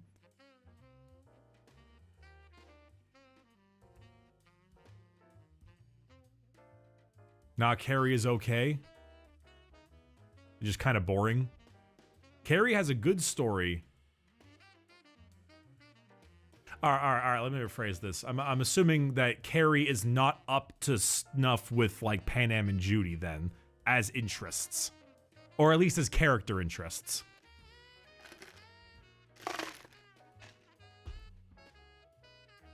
Okay, alright, that's fair then. Damn. Thank God we got Baldur's Gate.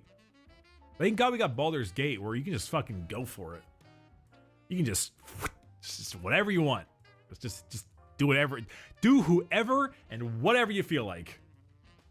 Which, I mean, is a very Dungeons and Dragons coded thing to have in a video game. Like that is a very D&D thing. The Renaissance Fair is just an orgy with some decorum.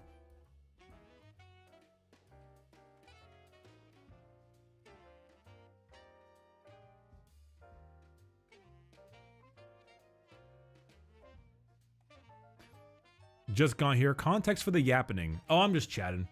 I didn't really have a game I wanted to play today. I finished writing up my script for Liza P video. Didn't know what to do after that. It was kind of like, eh. So I decided I'd just yap. Yap for about 3 hours, give or take, you know? I just noticed the bit donation earlier and I don't want to read it. Hey, Cosmic Insight, thanks for the 7 months. I'm glad you're liking the gamer subs. Introduced too late is a topic and a half. Let's talk about how you never use the companions introduced after you've picked your early game roster. You know, I think that's one of the reasons why James Vega in Mass Effect 3 is seen as so boring. Like, he's not a terrible character, but it's like, oh boy, I can't wait to join my brand new character roster in Mass Effect 3, including Liara, Tali, Garrus. Like, oh, we're done. I think it's actually more of a statement to show how good, well, yeah, EDI too, right? How good Javik is. Because Javik being taken as much as he is, despite arriving so late, is an indictment on how good Javik as a character is. Yeah, he also has Dark Channel, which crushes.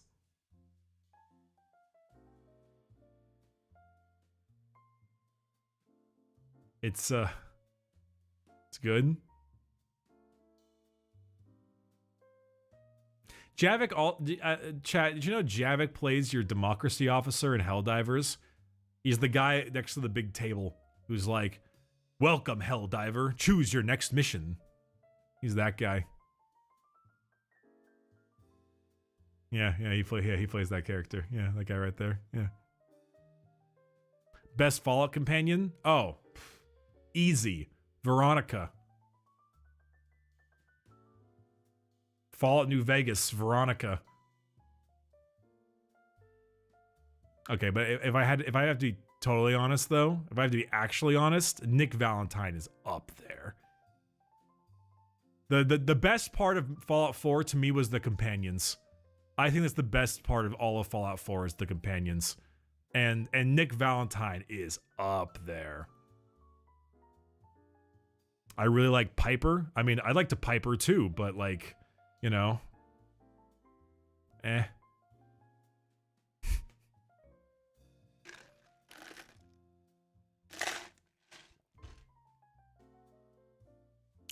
thought that was a pretty good meme. I'm sorry, chat. Come on, that was alright. Come on, that was okay. That was decent. Don't minus 2 me. Piper is the basic romance, but when you get to know Piper a bit more, you like her a little bit more. The problem is that she's a journalist, and people don't like that. Kiri is also adorable, but she's a synth. But Kiri is also French, and you know, take that for what you will.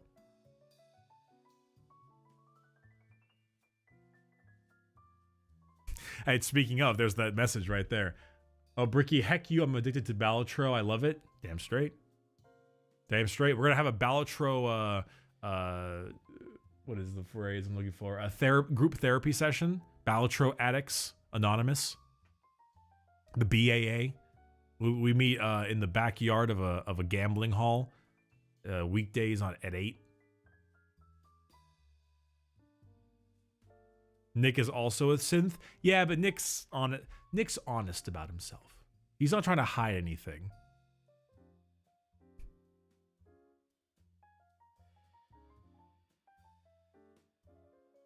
I have hit E. I have hit some E on Balatro like twice. It was like a reactivation face card bill with like 5 glass kings, 5 of a kind. It was a whole thing. It was crazy. Yeah. The Elder Maxon outfit. Yep. I remember that. That was a good time. Yeah, he is keeping it real. Oh, I already played the new Balatro patch. Or do you mean the new Balatro patch? Is it like a preview patch or something? Because they changed the game. They had a patch to the game like a week ago. It was good. They changed up gold stake and stuff. Oh, Steam betas? Oh, I have not played it yet. I have not. I played the newest patch for the most part. Oh, it's here. Here it is. Hey, we chatted about it in the beginning of the stream already. I'll tell you the exact same answer I told everyone else. I don't care. Awesome. Congratulations. Yay. That's it. That's literally it. It means nothing. Cool. You know? Custodians are like abominations. They're not birthed, they're built. They're made from like a tube. You can make them into whatever the hell you want. You can give them 4 arms if you feel like it. And the only reason that you don't is because they're supposed to represent a humanity. Like, you could just do whatever you want. It's whatever. I don't care. I don't know. I think if you're more like, if you're like angry about it, that speaks to you more than that speaks to your problems more than it speaks to the actual game. But it's you know, it is what it is. How dare you, Skater? I'm busy yapping.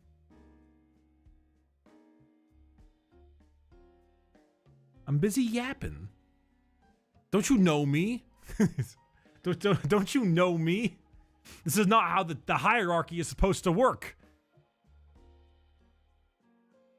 Yeah, but no, genuinely, like I don't, like, I genuinely don't care. Cool. It means basically nothing.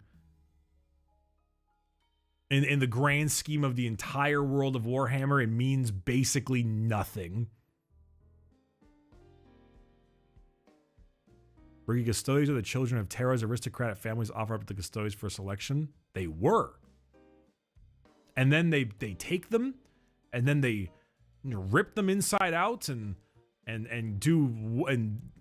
like turn them into whatever the hell and then rebuild them. If a custodian was a person, then the ship of Theseus is still the same ship.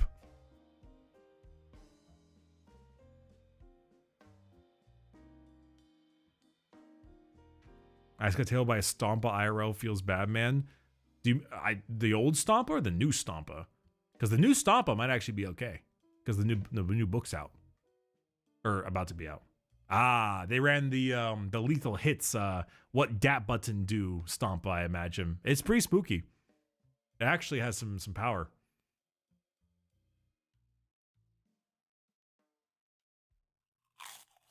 Oh, we're crunching again. Before I peace, just wanna say thanks for getting me into 40k years ago. I finally started my Imperial Knights army today. Smile.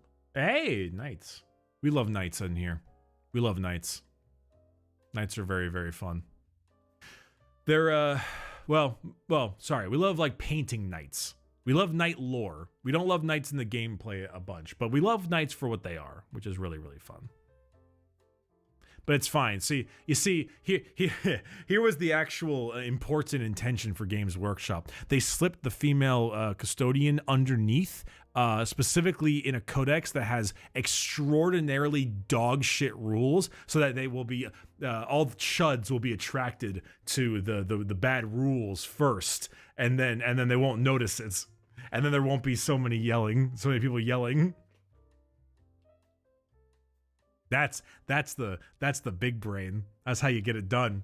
You sneak it in there underneath a really bad codex that nobody knows. Sneak it in the arguably worst codex of the entire edition.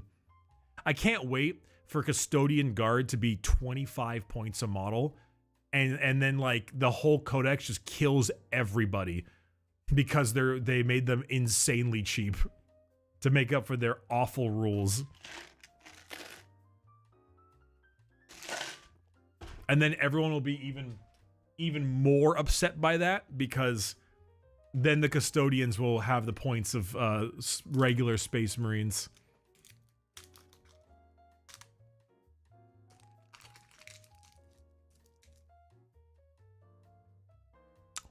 I pulled up Twitch chat in the Adepticon reveal, worst decision of my life. Oh yeah. If you ever have a Twitch or a YouTube chat open during any kind of major event, just don't. Like genuinely just don't. It is a bad situation. Not worth doing. Game Awards, any kind of reveal. Like, it's bad.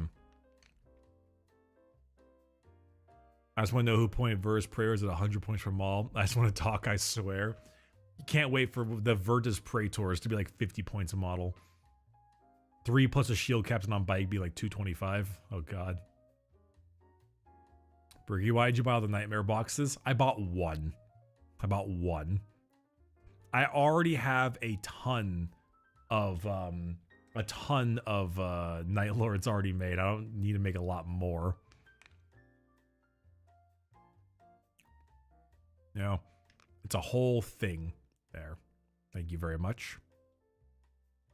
I actually did read a little bit of the Goonhammer review for the Custodian thing. It was very funny.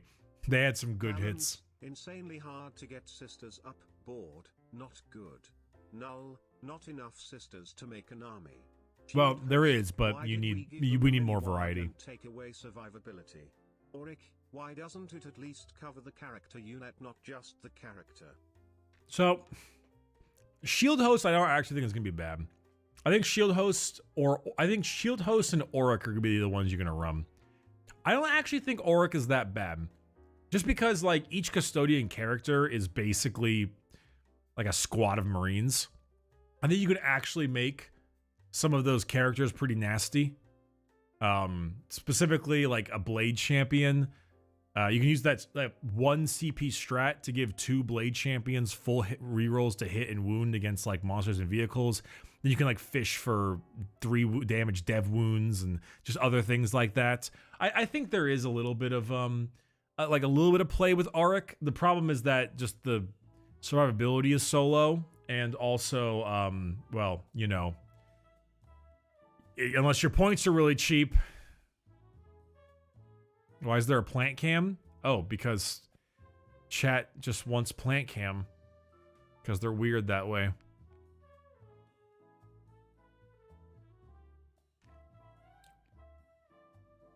Yeah, no, it's gonna be rough. It is gonna be rough. Get your dev wounds out, boys. Get your dev wounds out. Orc Codex, on the other hand. That's a codex. That's a codex. The Orc Codex is both strong and fluffy. Very fluffy. I love try dat button. It's great. Yeah, Orcs ate well.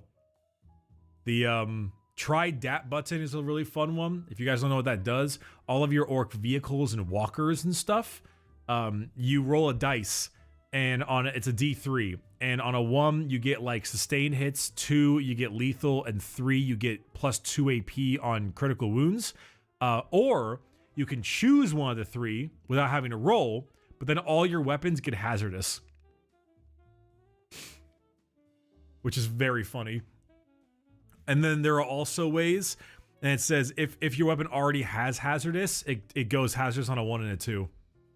It's super funny. It's a great fucking rule set. I love it.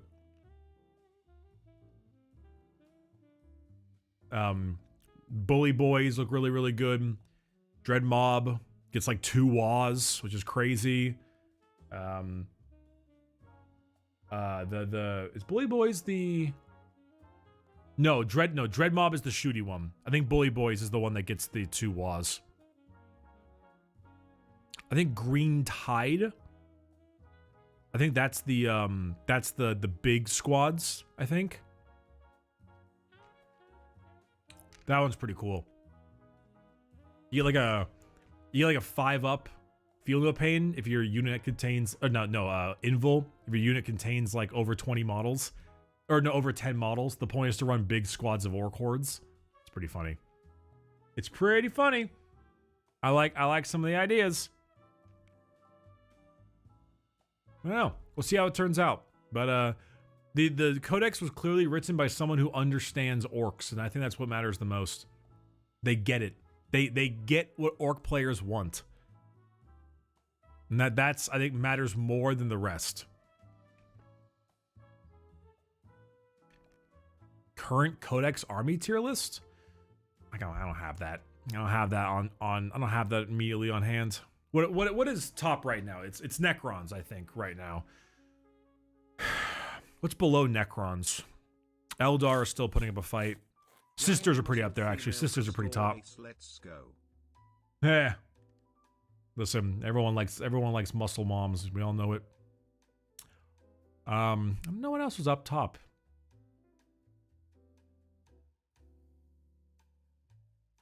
Crons, Sisters,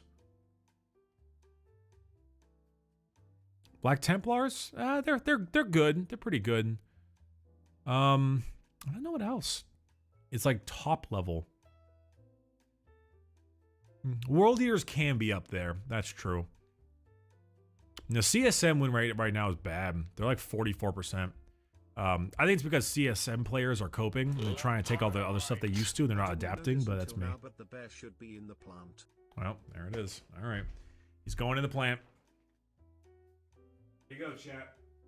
He's going in the plant.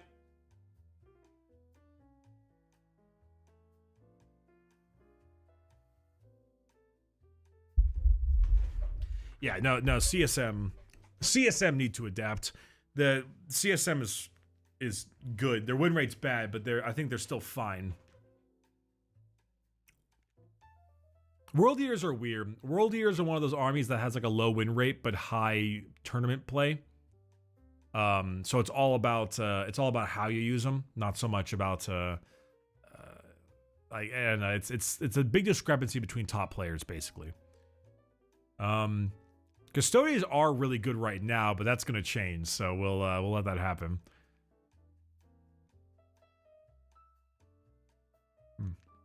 Yeah. Just like how competitive 40k has become, to be honest. Well, that's kind of on you. You can just not play it that way. Play with your friends. Crusade exists. In fact, Crusade is in every single book, specifically for people who want to play it like that. You know? That's it is completely there. I didn't order a Yapatron, sir. My friend, your name is Ducky_Kanye's version. I'm surprised you haven't changed that name. Me yapping is the last issue you've got right now.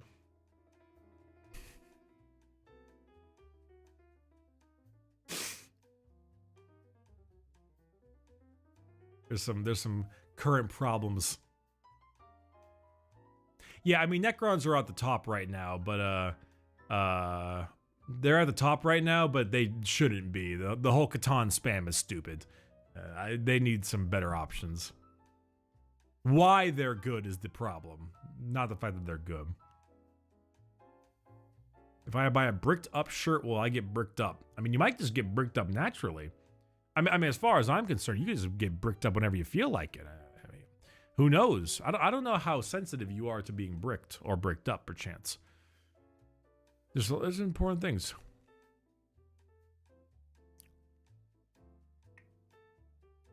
Yeah, Data Slate is supposed to come out soon, so I'm assuming that it'll be relatively...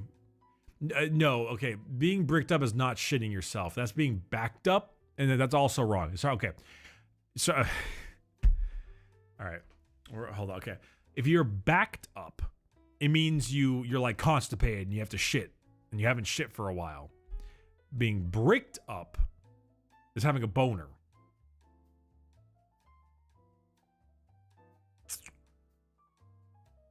Now, you can also shit bricks, which the English language, man, it's got a lot of slang. You can also shit bricks.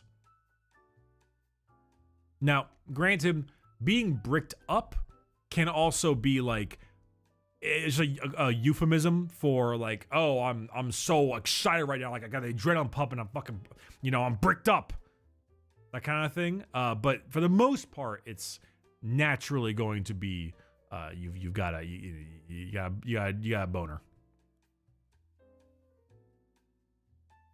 Getting backshotted. Okay, well, chat. Getting back shots is when you're hitting it from the back, I think.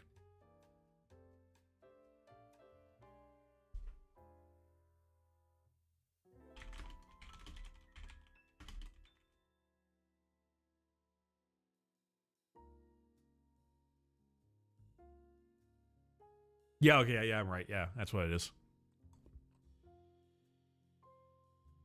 I got it. I had to look it up. I had to be 100%. I had to be 100% okay. See, I know, chat, I know what you're referring to. A lot of you are asking all the same questions that we had to deal with when I was talking with Haruka in the stream. All right, you're all asking all of the various sex questions that the moose does not know, because it's her month, and God bless her for that. But anyway, the humor that is there is very, very high level. I appreciate it. It's been very funny stuff. Haruka is great though. She's super fucking fun to be around.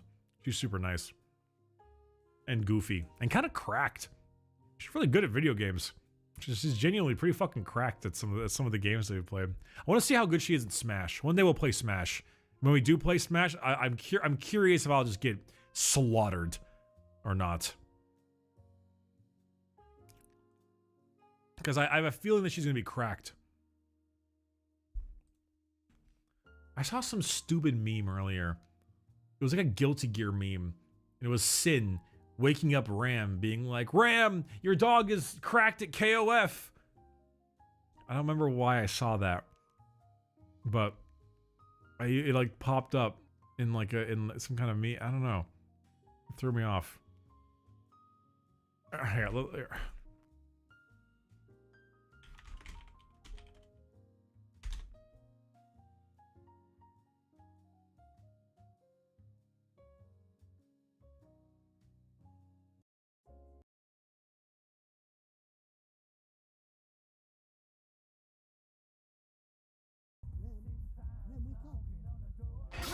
Your dog is cracked at KOF!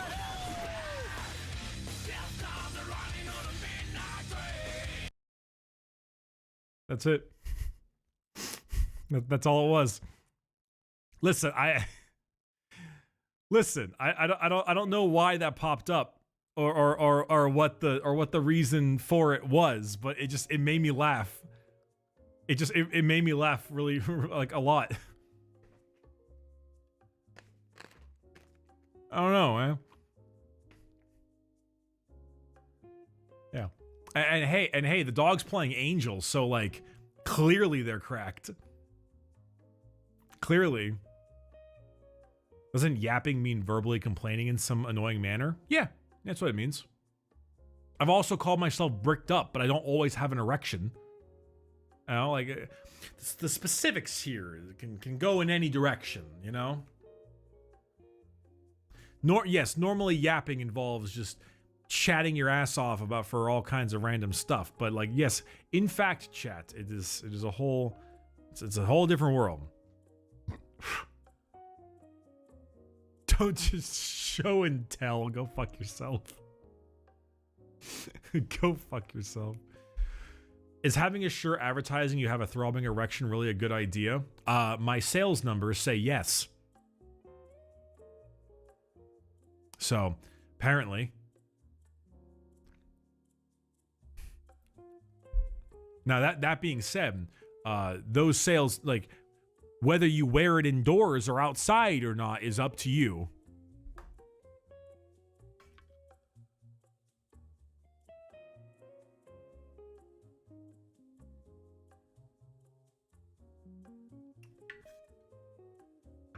Can we refer to the maid outfit event as the Brickening? No. Vetoed. Strike down. Etc. No. 9. No. Etc.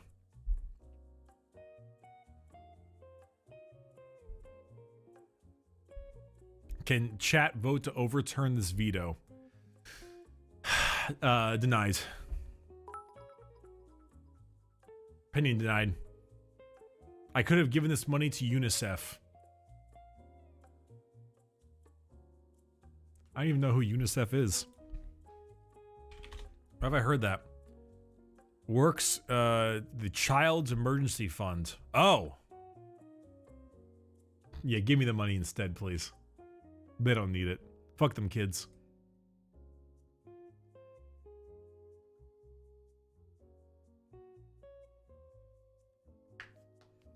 Dear Bricky, I hope this message finds you well. Can we see them pecs? It started so kind.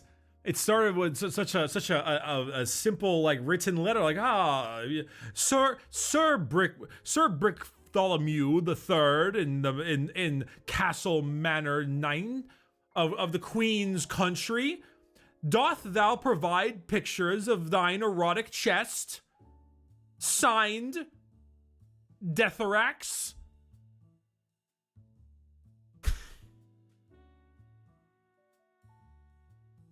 Chat, you know what makes me upset? I feel like I sometimes I'll throw a tweet out there that I know will make chat and the viewers who see that tweet very upset when I tweet it out. I kind of thought I cooked with this one and made everyone who saw my tweet very, very upset. But it didn't make them as upset as I wanted them to be. I wanted more anger at me. I wanted more people to be upset with me. And the chat, the tweet went like this. I might be capping, chat, but this Judge Holden guy be acting real sus for real. Now, if any of you are familiar, perhaps it's a bit too deep of a cut. It is a pretty deep cut, and a lot of people aren't going to understand what that means. That might be the issue. So yeah, okay, so yeah, I'm assuming, yeah, people don't know who Judge Holden is. Yeah. That's probably the first time chatter. None of those words are in the Codex Astartes. Yeah, yeah, that's yeah, no, it's yeah, Judge Holden is okay. How do I explain this without like getting myself banned? Yeah, it's Blood Meridian. Yeah, chat, they're a character in the very famous Western novel Blood Meridian by Cormac McCarthy. I can't really talk about what he's done in that book, cause like this is basically me being like, hey, what's up, kids? You know, I sure heard that Saddam Hussein guy is a bit sus, you know, no cap. You see, chat, when it comes to comedy, sometimes you take a real world or possibly fictional character that's very, very bad and then utilize language to downplay what he is, treating him as some kind of small kerfuffle or some kind of shenanigans person that is not really related to the level of speech. That's called comedy. Now, am I good at it? No. Does it make sense? Yes.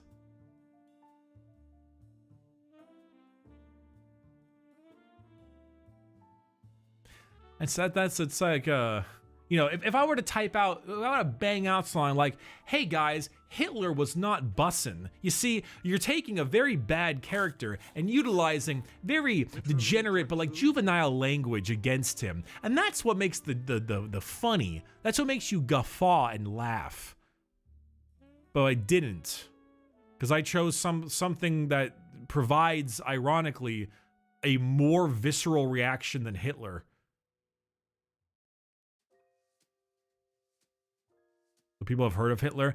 Yeah, no, I think I don't think my fan base, one, reads, and two, no, I've got like a 20 to 35 age fan base. They don't all know who Judge Holden is, but he's,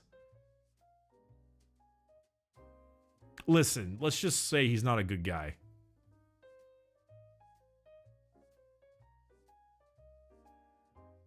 Let's just say he's not a great dude. All right. Girl, I know worse books than Blood Meridian. There are absolutely worse books than Blood Meridian. The point is that Blood Meridian is supposed to be a very strongly written book and also bad. There are a million like gore fest, ewy, whatever books out there, but it's the visceral writing of it that changes it all. It's like when you it's like when you violence that is not like the worst gore you've ever seen, but done in a particular fashion or to a particular character in a certain story is all that more visceral. I don't know. It's like when I watched Andor, and in the first episode of Andor, he like kills 2 guys in cold blood. Like in any other movie, that's nothing. Who gives a shit? But in a Star Wars TV show, that's like, whoa, holy shit. No, it's all context. It's all context. It's all how you do it, you know? I looked him up out of curiosity, and he looks like the guy they warned you about at the LGS. Yeah, so, okay, he, like, Judge Holden is like a 7-foot-tall albino guy with, like, no hair on his body, and he like, gets off on, like, murdering and doing other things to people and animals and kids. He's like the worst person you could ever imagine. I'm pretty sure he's supposed to be like the devil. Like I think he's supposed to be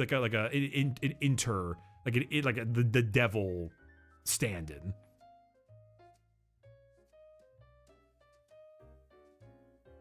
No, I know having no hair does not mean albino. He is albino and has no hair.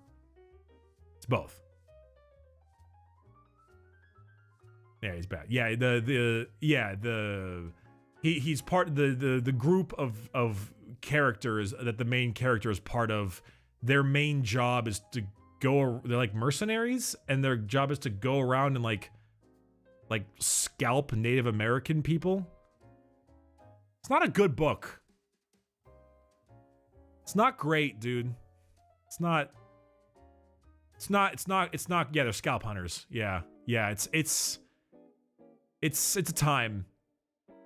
The point of the book is that you read it and you're supposed to be like, wow, the human race is a horribly violent group that is not worth saving. It's supposed to like make you feel ill. So that kind of stuff you're into. Listen, what's the old phrase? Art's supposed to disturb the comforted and comfort the disturbed. I'm a very comfortable person. I'm a happy guy. You know, I have my ups and downs myself, mentally, that kind of stuff. Sure, but compared to the average person, I think I'm a happy guy. Things are good. I like me. That every kind of stuff. So I read and like awful shit because that stuff puts me in a mental mindset that really throws me out. I mean, it's Cormac McCarthy. Chat, Cormac McCarthy wrote The Road, the post-apocalyptic one to the father and the son, and he wrote No Country for Old Men. He never wrote Happy Things.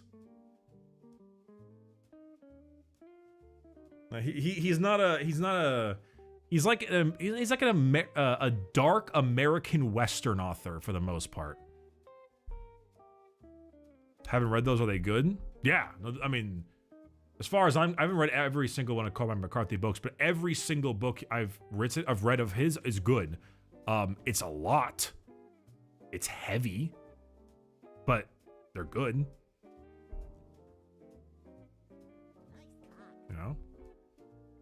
58 beats gifted a sub to Fat Shark Games. Thanks, Darktide. I guess. Can't wait to change my voice so I can go ahead and change my veteran to be the loose cannon so I can hear him scream, get cock and stuck in. Wahoo! He was ironically a fairly chill guy IRL. He's like American Junji Ito. Isn't that kind of the point, though? I always see people who are generally happy and they write like the most fucked up stuff, and vice versa. I think it's kind of part of the whole. I mean, like, look at Stephen King. Well, okay, he had a coke addiction. There is that, but like, for the most part, like Stephen King is kind of Like generally, apparently a nice guy. He's just kind of normal. There's no like massive mental trauma. He has coke problem, but I mean, what's a little drug addiction here and there? I mean, we've all done it, you know? What's a little bit of that here and there? It is a reoccurring theme, though, you know? I see the really depressed individuals draw like happy stuff. Like artists draw like big happy stuff, and I see really happy artists draw fucked up stuff. And yeah, and vice versa, you know? Bricky, you do drugs? It's caramel apples. Is caramel apples a drug? Also, hey, a computer witch. What a name. Thanks for the tier 1. Welcome. Appreciate you. Thank you. Yeah, I don't know. You know, it's fun. It's neat stuff. Hey, hey guys, this Griffith guy seems sussy. Hey guys, I think this Griffith guy is a little sus. We should throw him out the castle. Whatever time frame that was. I don't know what time frame Berserk was. I think it's medieval, right? I don't remember. Throw it out the airlock, Commander.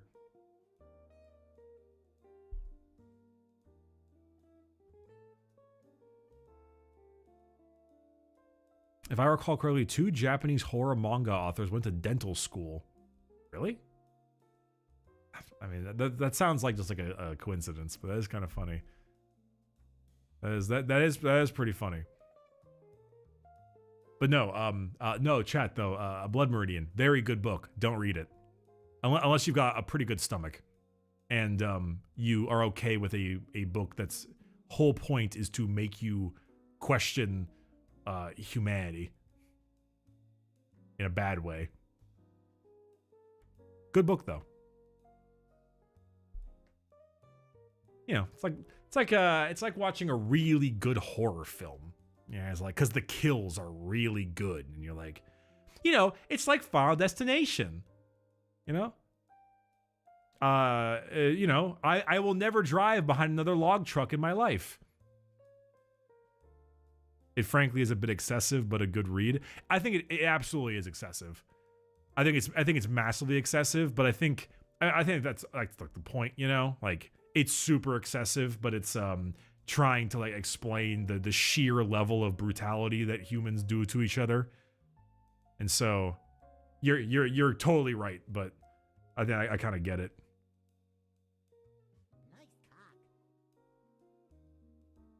I can't lose my hope in humanity. I have none already. Oh, fair. Yeah, Final Destination's a good way to get traumatized. You know, that's pretty up there.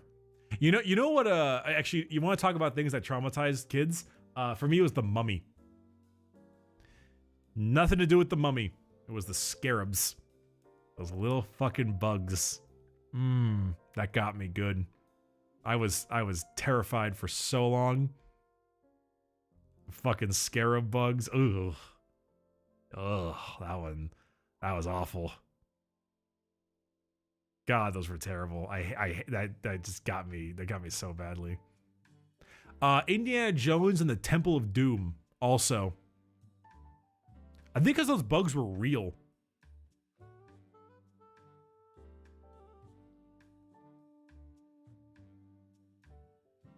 Yeah, I think those bugs were real. So the face melting scene in not Ark of the Covenant. Am I crazy? What's the first Indiana Jones called? Raiders of the Lost Ark. Thank you. I'm like, it has the Ark in there somewhere. In Raiders didn't really actually get me. That one didn't get me. It was the bugs in 2. Which is fun too, because it's kind of set up, you know, like they got that one chick they're with that like hates bugs, but they're covered in bugs everywhere, and they got that part where the thing's going down, where it's like gonna kill them, and she has to like reach in the thing, but it's covered in bugs. It's great. Good movie. Good movie. It's such a good scene. What's this? There's a horror movie that scared me when I was a kid. They want to remember it. It's like a dude who every time you read his name, he shows up, and one guy tried erasing his name from the book, and he showed up. I don't know that one. You lost me on that one.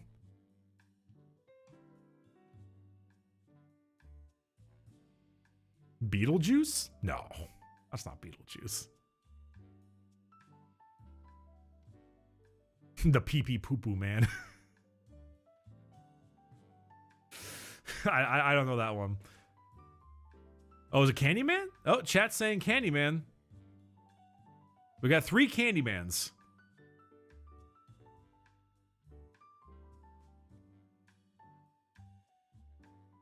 I don't know, maybe. Cloverfield got me when I was like, dude, the first Cloverfield. The first Cloverfield movie. Yeah. That was a time. Got a little bit of sickness in that film. Good film though. I remember it being good. I don't think I could watch it again because that film is very dated now because of the way found footage kind of when it came and went. But I remember that being pretty good. Yeah, the tunnel scene with the big bugs. Yeah, God, that was awful. I always remember seeing the Statue of Liberty's head scrape across the middle of New York, and it was just really like, holy shit, you know?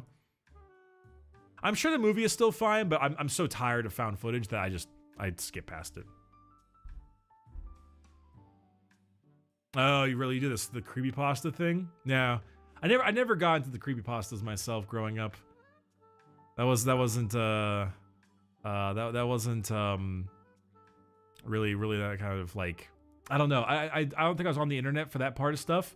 I was on like stickpage.com, which I don't know why, but for some reason stickpage.com really liked torture games and like murder stick figures horribly games.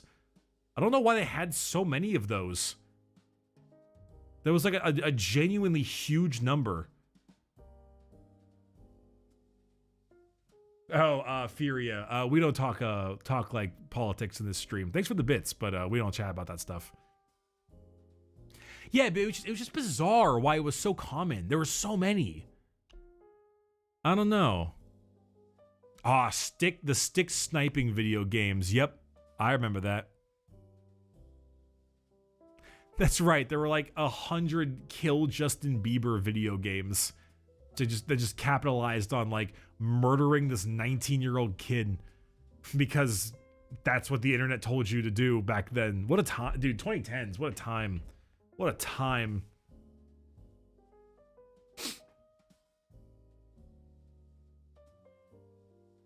God damn. Things were different. Things were super different. That was an Age of War. Oh, dude, Age of War. Age of War. Where you leveled up your sign. You sent out units. Going, oh, what a time. The entire genre of Flash game that existed has been what a time.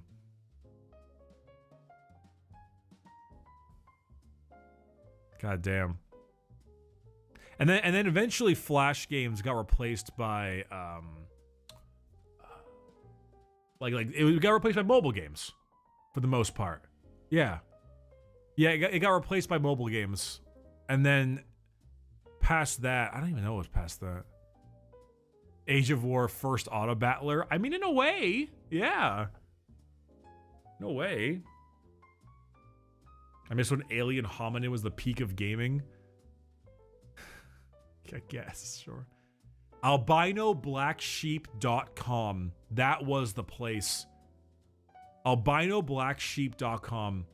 That, besides Stickpage, that was the other one to go to.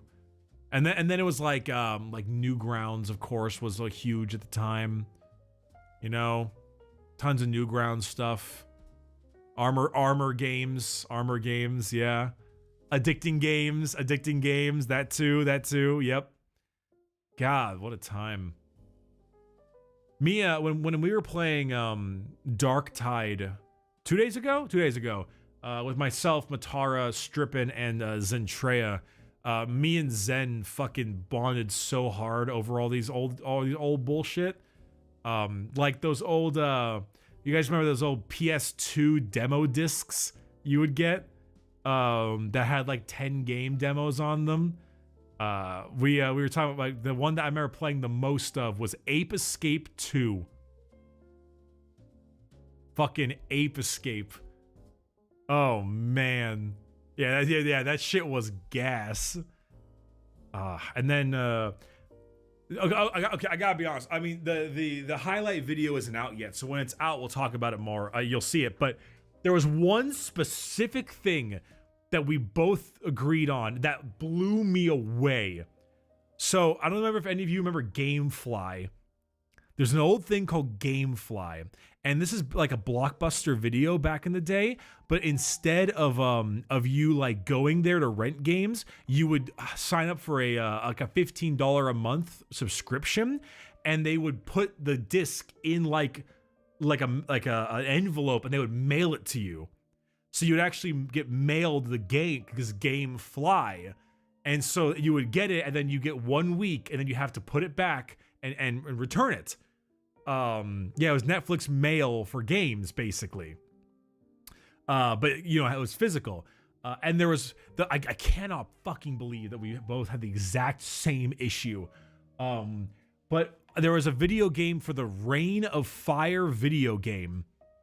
The one based on the movie, the post-apocalyptic dragon movie with Christian Bale and Matthew McConaughey. And in that game, I replayed it multiple times with, and there's a place where you had to like shoot dragons on the back of like a technical car. And I was thinking about that because I could never get past it. And she immediately said I could never get past technical car part. I was like, what the fuck? The exact same terrible video game with the exact same part I couldn't get past. It was wild that we shared the same rattle can brain cell. It was insane. I was like, I was fucking crazed. Crazy to hear that. Genuinely. It was fucking insane. Yeah, every single movie that came out back then had to have some kind of some kind of like video game tie-in. Remember Star Wars Episode 3, Revenge of the Sith, the video game? Which was actually, it kind of slapped. It was actually really good. But yeah.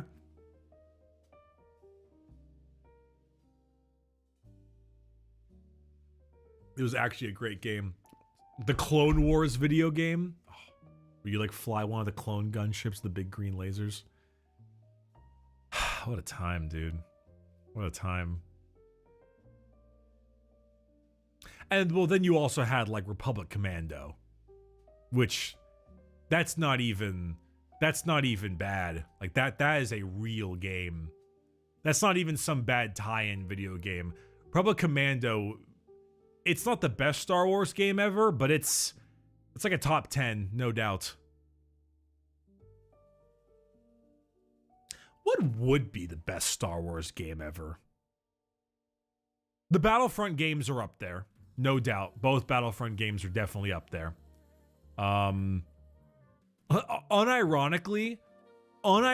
though, no, okay, chat, you guys meme, you are not wrong. Lego Star Wars, the complete edition, is very high.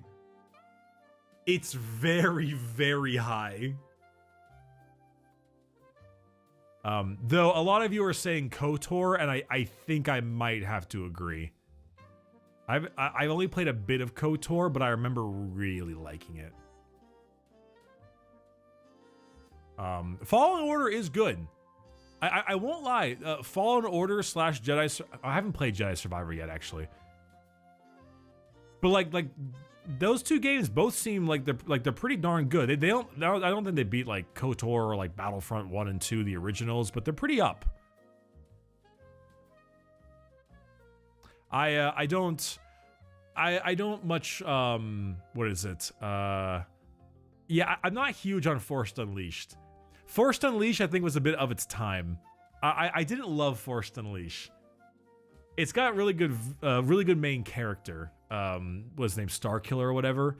He was the best part of the Forced Unleashed, in my opinion. But it's not great. I think it's got problems. Rogue Squadron's pretty fun.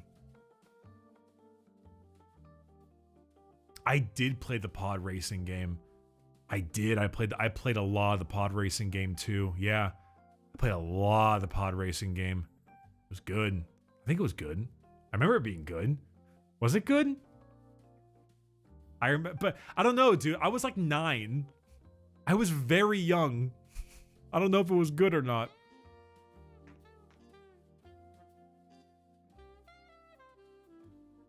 Does everyone like KOTOR because it was the good game or because it was in the same vein of Mass Effect at the time?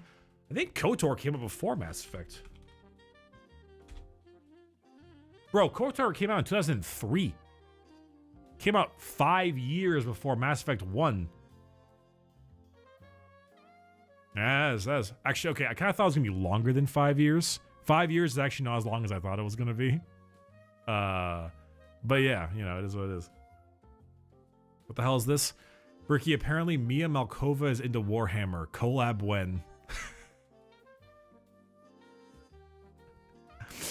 She'll have to message me for that. I'm not gonna message her for that.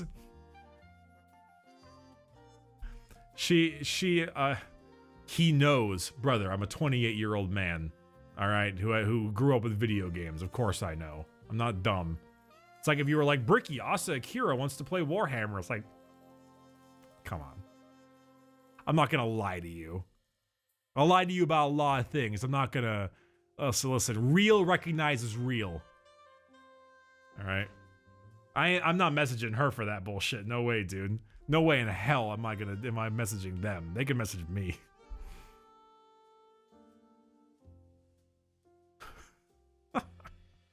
Star Wars Galactic Battlegrounds, probably one of my favorite.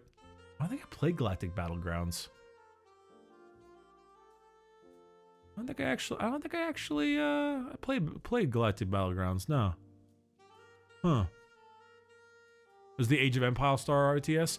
Dude, Star Wars RTS, none of you start saying Empire at War. All of you shut your ass up about Empire at War. I want a real Star Wars RTS that has some actual fucking strength and has some real deep level stuff, okay?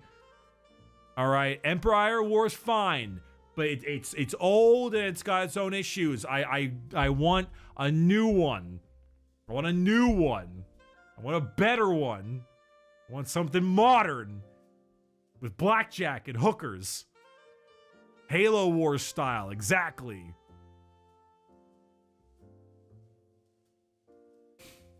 Yeah, you're gonna say, cause you're like, oh, Empire of War, Bricky, but like Empire at War came out in 2006, chat. It's 18 years old. Okay? People were born when this game came out and can now go to war. They can be enlisted.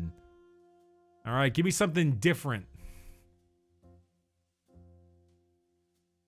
I want something new. Actually, you know what? Okay. I'm gonna hurt myself in my own way. Battlefield, what is this? 2142 original release date. Also 2006. Crap. It was also 2006. Crap. Oh no. Oh no. Oh dear. Olge. I'm sad. This is sad. This hurts.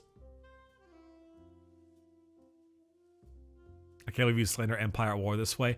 Okay, listen. Empire at War just didn't do it for me. I don't know why. I don't know what it was. I don't know the reason. Empire at War just didn't do it for me. Maybe it's because I was a massive Command and Conquer person or something, or because I played like StarCraft Brood War at the time. I don't remember. I don't know why. It didn't do it for me. All right. Listen, my life consisted of unfathomable amounts of Command and Conquer Tiberium Wars and Kane's Wrath. Okay? And also StarCraft Brood War. And then eventually StarCraft 2. Which is wild to me because I'm not good at RTSs. I do not consider myself decent at RTSs. I do not. And yet, I loved those games.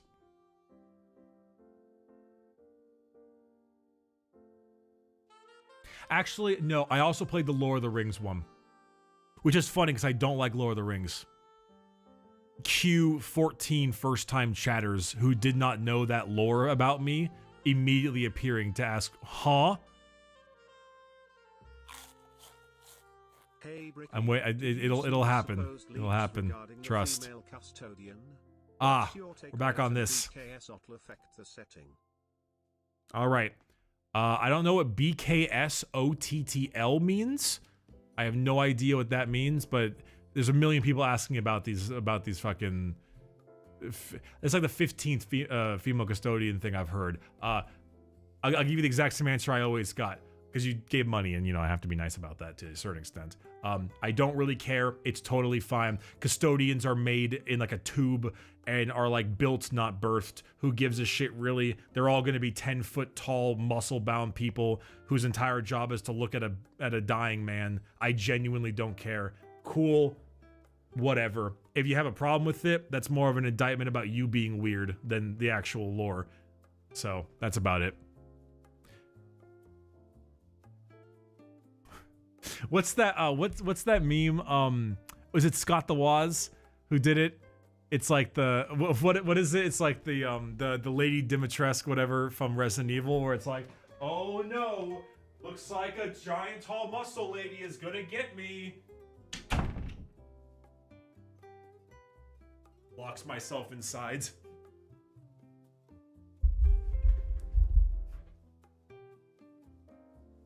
That's the only thing I can think of.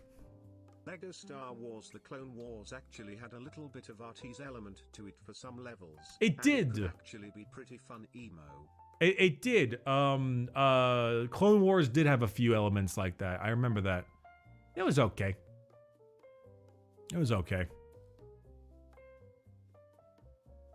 Wait, is it pronounced custodian like the name for janitors? Yeah, custodians. I'm imagining it's custodes. Yeah, it's like janitors, because they are the custodians of the Emperor's throne. You know, they're his janitors.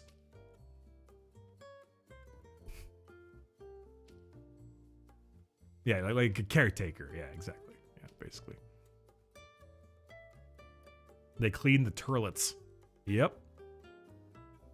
And like I said earlier, GW's decided to slip that little tidbit alongside the fact with a terrible fucking horrid written codex, so that they can be able to no one will care because they're too busy worrying about the rules.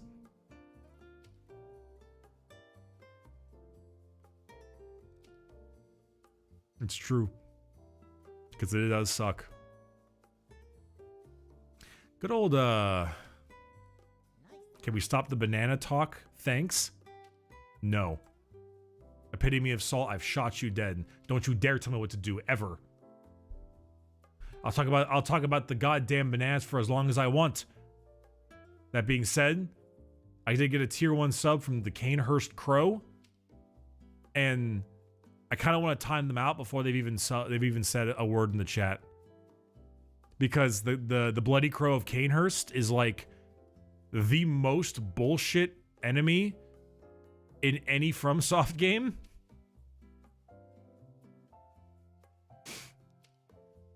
I hate him so much. Revenants are awful. They're a terrible designed enemy. The Bloody Crow of Canehurst is like, it's so bad. That guy is worse than a majority of the bosses. You can't. It's all right. I get it too. Like, ooh, Funny, ash powder. Gun does 95% of your HP with one shot. It is the hardest non-boss and harder than a lot of bosses. Liro Samenta? Is that how I say your name? I don't know how to say your name. Thanks for the prime. Welcome to the stream.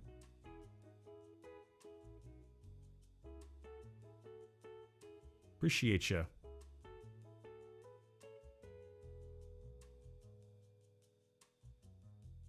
Spacebook says this is bad. I've always loved that joke.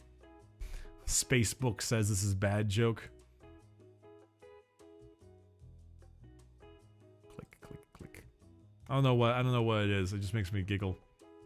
Probably because it's like that old meme where it's just more and more poorly written versions. With the teleporting dogs in Dark Souls 3. I mean, those suck too, but that's not the Bloody Crow of Cainhurst. You guys will have all kinds of random, like, oh, this annoying enemy in this game, but like, you don't understand the Bloody Crow of Cainhurst. He is the most difficult humanoid enemy in any Souls game I have played. I cannot think of one worse. Non-boss enemy, that is. I mean, in a sense, he's a boss, but like, I cannot think of something worse. Whataboutism Andes. It is a little bit of whataboutism Andes, yeah. A little bit. Like, there is nothing worse. I can't think of something worse. He's awful. Shark giants are pretty bad. Shark giants are pretty bad. But Bloody Crow Cainhurst took me like 40 tries. And he's a dude. He's just like dude man.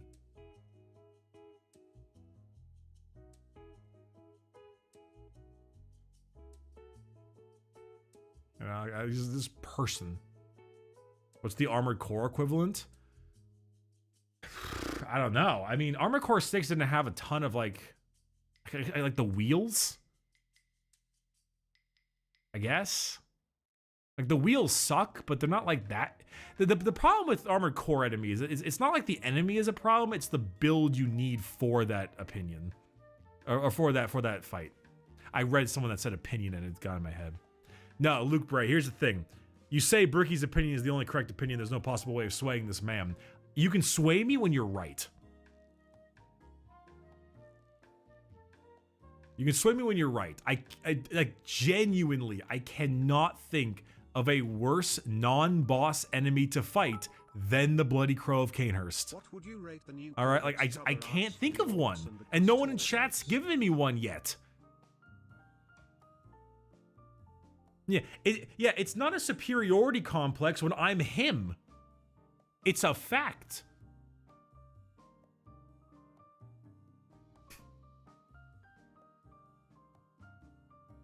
What's this? The new cover arts for Orcs and Custodians? They're fine. I don't know. Custodians gets like a B- and Orcs get like a B-. They're just boring. They're both just boring. Demon of Hatred? That's a boss. I don't know, but both cover-ups just seem kind of boring to me. They don't really do anything for me. Basilisk? Yeah. They're better though? Yeah, they're better. They went from like a D to like B-. Congratulations, student. You're doing better, but you're still not honor student. And I'm not going to shout your name to the rooftops. You've gone from trash to mid. Yay? Yeah, I don't know if basilisks are really that scary. Basilisks are they freak you out when you see them because you're like, oh god, my curse. But then they just like they die so quickly. It's not really that particularly frightening. Revenants are pretty awful, but they're not die 40 times to a single enemy awful. And the Pursuer is again a boss.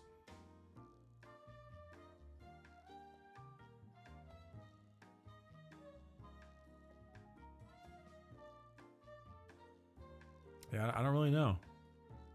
I mean, But it's also not fair. Like, I can't compare a shark giant to the Bloody Crow Canehurst, because the Crota Canehurst is basically a boss fight. Like, he is basically a boss. He heals. He does your entire health in one shot. Oh shit, from Liza P, the Petrification Scorpions. I mean, the Petrification Scorpions and Liza P were very awful. Not Bloody Crow Canehurst, but, you know. Meh. As they say. Meh. If there's boss music, it's boss. If not, then no boss. Well, there wasn't boss music. But there wasn't a health bar either. For me, it's the health bar. Health bar means boss. They did rebalance the Bloody Crow. Her name is Maria. Dude, I kill Lady Maria faster than I kill the Bloody Crow at Canehurst. Because Lady Maria doesn't one-shot me. Nothing Lady Maria does will one-shot me. Bloody Crow pops a bit of ash in his hands and then turns the gun sideways and kill shots me. I did do it with no vials, that's right. Didn't I do it with I did Rapture though, didn't I? You're like, when you do a riposte, you like get a bunch of health back, whatever that's called. I did do that. I forgot what that was called though. Just rally? Really? Shit. I always run that build against the Orphan. What is that rune called? It's like, is something great something, bloody something? It's like that rune one. That lets the, like, against the Orphan of Cost that gives you HP back when you do like a riposte grab. Whatever they're called. Visceral attack? Blood Rapture. Thank you. Blood Rapture. Yeah, that's the one. Yeah. I do that against the Orphan every time because I hate the Orphan. That's not fair. I don't hate the Orphan. The Orphan's fine. They're just, it's just that second phase. The Orphan of Costa's second phase is just so, it's so hard. He just doesn't stop. He keeps going. So the hardest FromSoft boss? I mean, isn't statistically the hardest FromSoft boss the Fume Knight? I think from like a player statistic standpoint, it's the Fume Knight from Dark Souls 2. But if it's Elden Ring, it's most likely Melania. Yeah.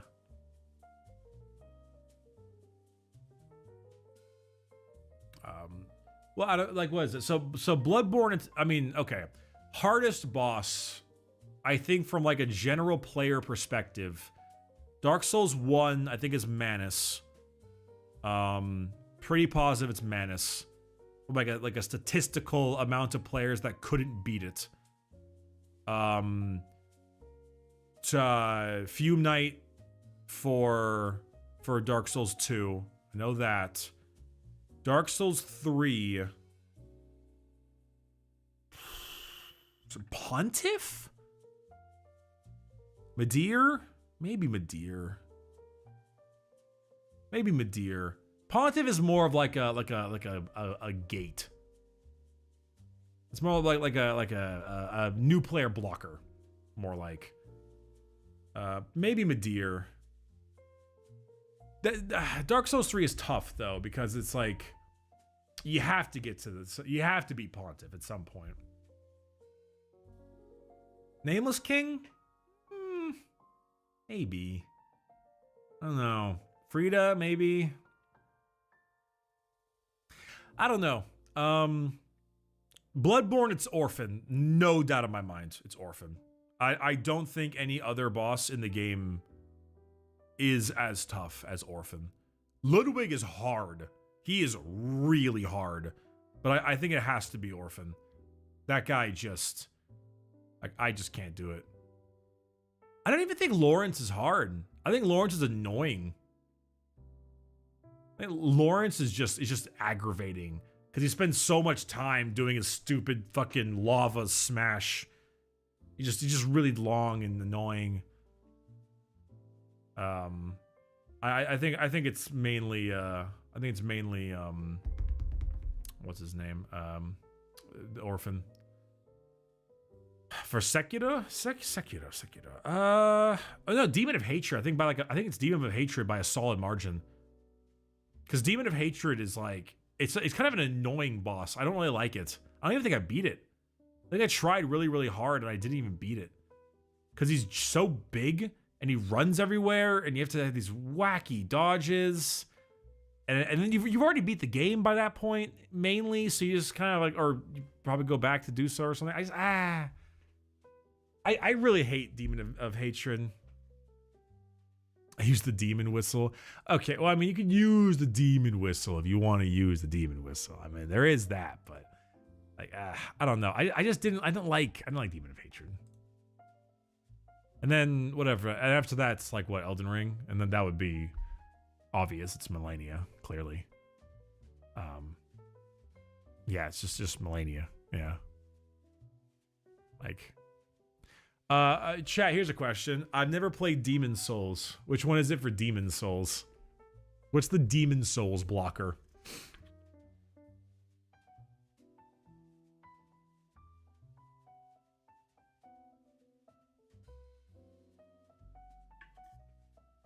Dark Lurker is Dark Souls 2. I see a lot of old King Allant. I see a lot of old King okay, so I see two. We've got old King Allant and the Fire Fucker, Fire Lurker, Flame Lurker. Old King Allant and Flame. Okay, I'm curious. Old King Allant. Okay, I looked it up, and the first thing. Okay, I typed in Old King Allant. Here are the first 4 results. Old King Allant weakness, cheese, soul drain, shortcut. And then the 5th one is Demon Souls.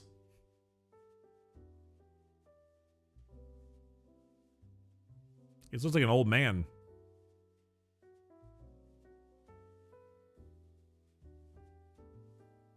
He's literally just an old man. What was the other one? Flame Lurker? Okay, Flame Lurker has far fewer.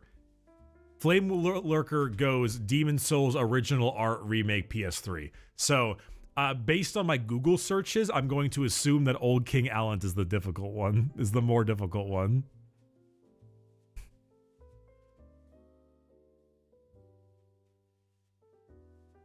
Yeah, Allant can literally level you down. He can steal your levels?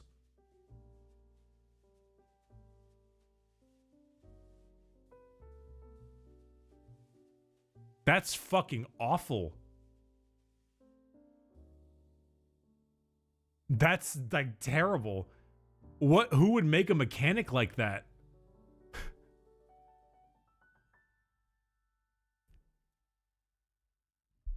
That's wow. Fuck Miyazaki, you son of a bitch. You've done it again, baby. Let's go. God damn. Oh, it's pre-Miyazaki? Ah, shit.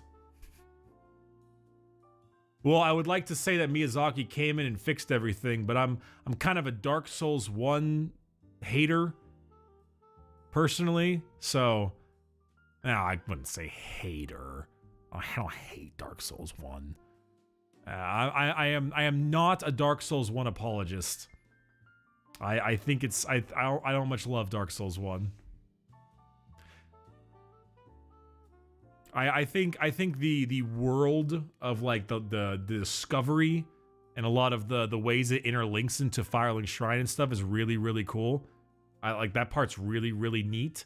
And I do appreciate what it did for the genre, but the game is clunky as fuck, has some awful ideas and some terrible areas, and the second half is not good.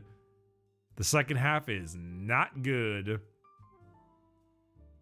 It's better than Dark Souls 2. I would fight you on that one. I think maybe some parts of Dark Souls 2, but I don't know if I'd fully agree with you on that one. You know what my biggest issue with Dark Souls 2 is? Going hollow. That's the part I don't like the most.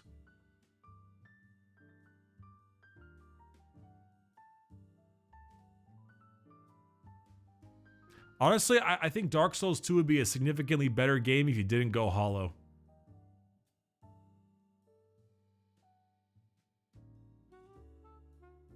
Now, chat, being a Dark Souls 2 hater is no longer in. Right now, Dark Souls 2 enjoyers is like acceptable. Some people will still hate it. But I think people have turned around on Dark Souls 2. It's a very different game. It's not a very Dark Souls game, but as a game, it's fine. It's different. It's slow. It's a very slow game.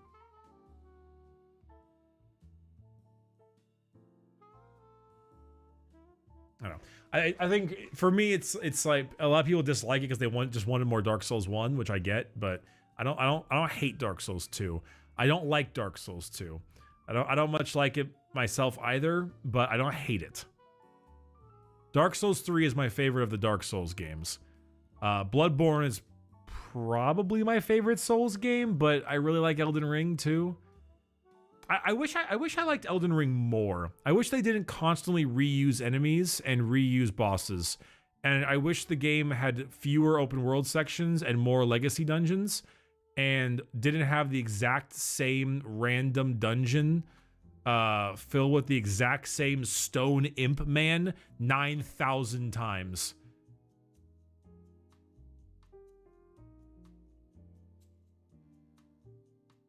That's not I don't love that. So if Bloodborne fixed the counter damage on dodges and gave me 60 frames per second, I probably would prefer Bloodborne. But like if you were to all right, Bricky, here's $1,000. You now have to play any FromSoft Souls game from start to finish. Which one are you picking? I'd pick Elden Ring. You know? Actually, I might... Actually, no. I'd probably pick Dark Souls 3. I pick a shorter one. Because I'm being forced to do it. I'm being forced to do it, so I'll probably just do Dark Souls 3. As much as it punished me, I really like Godric's Castle. Oh, yes. Stormvale Castle is like one of the best parts of Elden Ring. I love Stormvale Castle. All of the legacy dungeons in Elden Ring are great. Stormvale, Rhea Lucaria, Volcano Manor is good.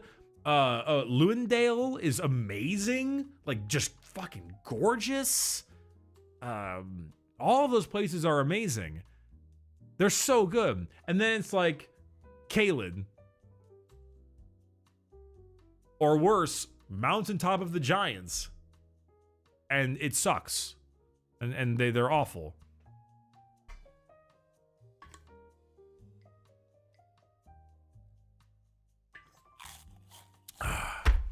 Kirkhammer supremacy. Oh, fuck yeah. Extremely based opinion? Extraordinarily based opinion? Kirkhammer supremacy? Yeah, absolutely. I mean, there isn't really a bad weapon in Bloodborne. What's the worst weapon in Bloodborne? Kirkhammer is slow, but it hits. Bowblade? The threaded cane? Okay, alright, skip the shield. Skip the shield, skip the torch. Get the shield and torch. Hot take, Caelid isn't as bad as people say it is. It was unique and albeit rough. I never found myself bored there. My issue is not that I was bored in Caelid. My issue is that I cannot fight anything. I can't. Like, I can't fight anything in Caelid because it's a giant bunch of birds and dogs that suck to fight and don't give you any good runes. Like, every time I saw an enemy in Caelid, I was like, nah. I don't know. Bloodborne doesn't have a lot of bad weapons. A lot of really good ones. The Kirk hammer is like not the best, but when you land a full Kirk hammer swing, like that just stomps people. Just puts them in a sack and throws them. Ever thought about giving the Remnant games a shot? Yeah, at some point. When, I don't know. When, I don't know. I like Kirkhammer though. It is really fun. Normally my strength builds have Kirkhammer. My strength builds are Kirkhammer until I get the Boom Hammer. Because I really like the Boom Hammer. Just an explosive hammer is just really cool.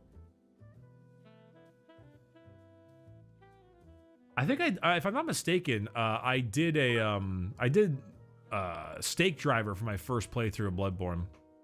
I love the stake driver. And then they remade it in Armored Core 6, and it's like the best weapon. It's not actually, but it's up there. Fucking pile bunker, dude.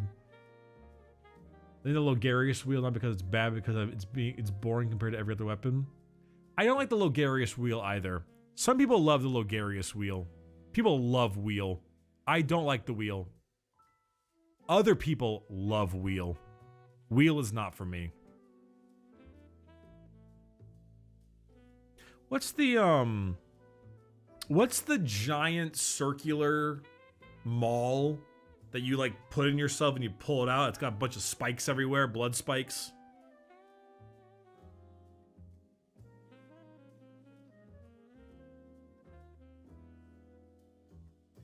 The Bloodletter.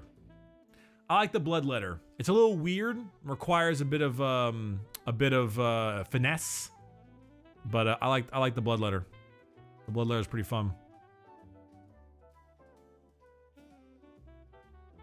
Well, Whirligig is great, of course, but it is too late in the game. But I mean, at the same time, I feel like we should rate every single weapon based on like a New Game Plus run, you know? Because it'd be like, oh, well, this one weapon is way too late in the game, and it's like the scythe that you get from like Gearman. It's like, that's not really fair, you know?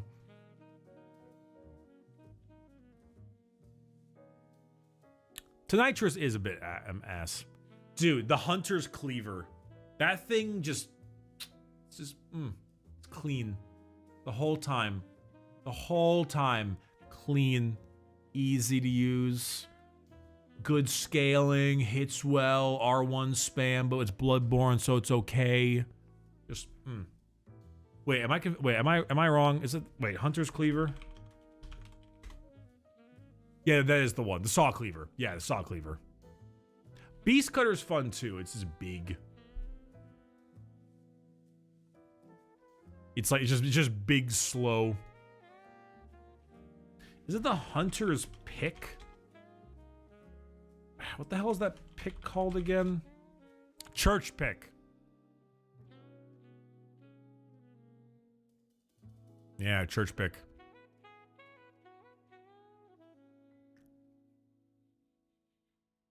Slipped. I love when you type first time chatter or whatever, and I can like, ooh, I wonder what they're gonna say, and I look at that and I'm like, oh boy, yeah, you're right.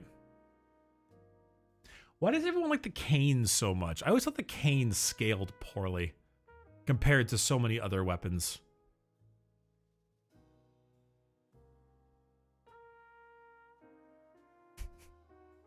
There's another first time chatter message. Good God, dude.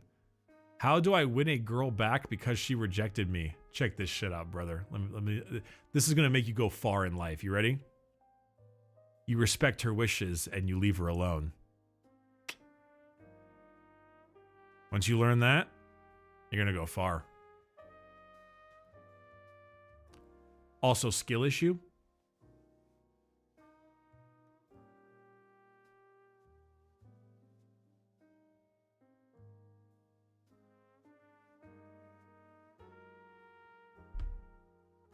Also skill issue. Also, this donation has not hit yet, but someone said, listen to WAP by Nirvana. My friend, despite the fact that you're a skeleton with sunglasses on the YouTube side, I don't want to listen to that. I don't want to listen to WAP by Nirvana. I'm sorry. Cost Parasite is great. Cost Parasite is fucking great. Like, just the fucking, like, that's a cool one. That's a cool one. That's a good one. I don't know, like, what? I don't know. Bloodborne has such a good weapon variety. Hey, Bricky, listen to WAP by Nirvana. There it is. Great cover. Found it. There's so few weapons that are bad. What's the weed weapon of Bloodborne? Chikage, right? It's the blood katana. Yeah, yep, Chikage. That's the one. Yeah, blood katana. Or, I guess the Rakuyo as well. I guess you could also say the Rakuyo. Yeah. They're both a little bit... The Rakuyo is... But, like, the Rakuyo is too cool. It is a bit weeby, but it's so neat that I can't be upset with it. It's too neat. Hey, Bricky, you check out the No Rest for the Wicked game? Yeah. So, Strippin told me that it's really, really good. Wait, is it out yet? It's not out yet, is it?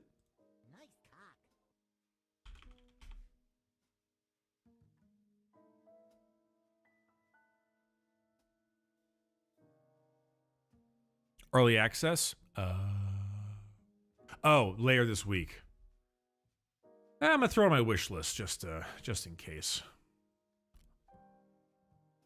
I hear it's quite good. Hey. You say, hey, whoa. I am not in any VTuber arc. I'm hanging out with people who happen to be VTubers. I do not have a VTuber myself. Thank you very much. Also, a lot of them are not Japanese. I want Code Vein 2, least horny Souls player. Don't yet me, chat. It's going to take an astounding amount of money. Astounding.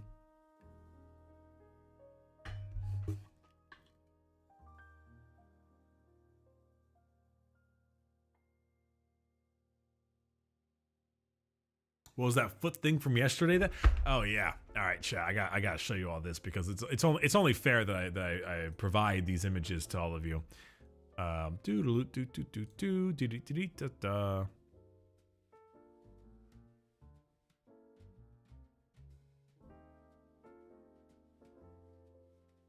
right. So, chat. So, you want to avoid this, but you cannot. So, here's some important things to show off, right? So obviously we have our classic Brickle, you know, classic. He's our guy. We got the open and we got the closed version. You know, you're quiet and then you talk, and you know, God bless him. Now, I may or may not have actually hired another artist in order to, or the same artist, to bring me a few more. So we have Foot Brick and Foot Brick Yapping.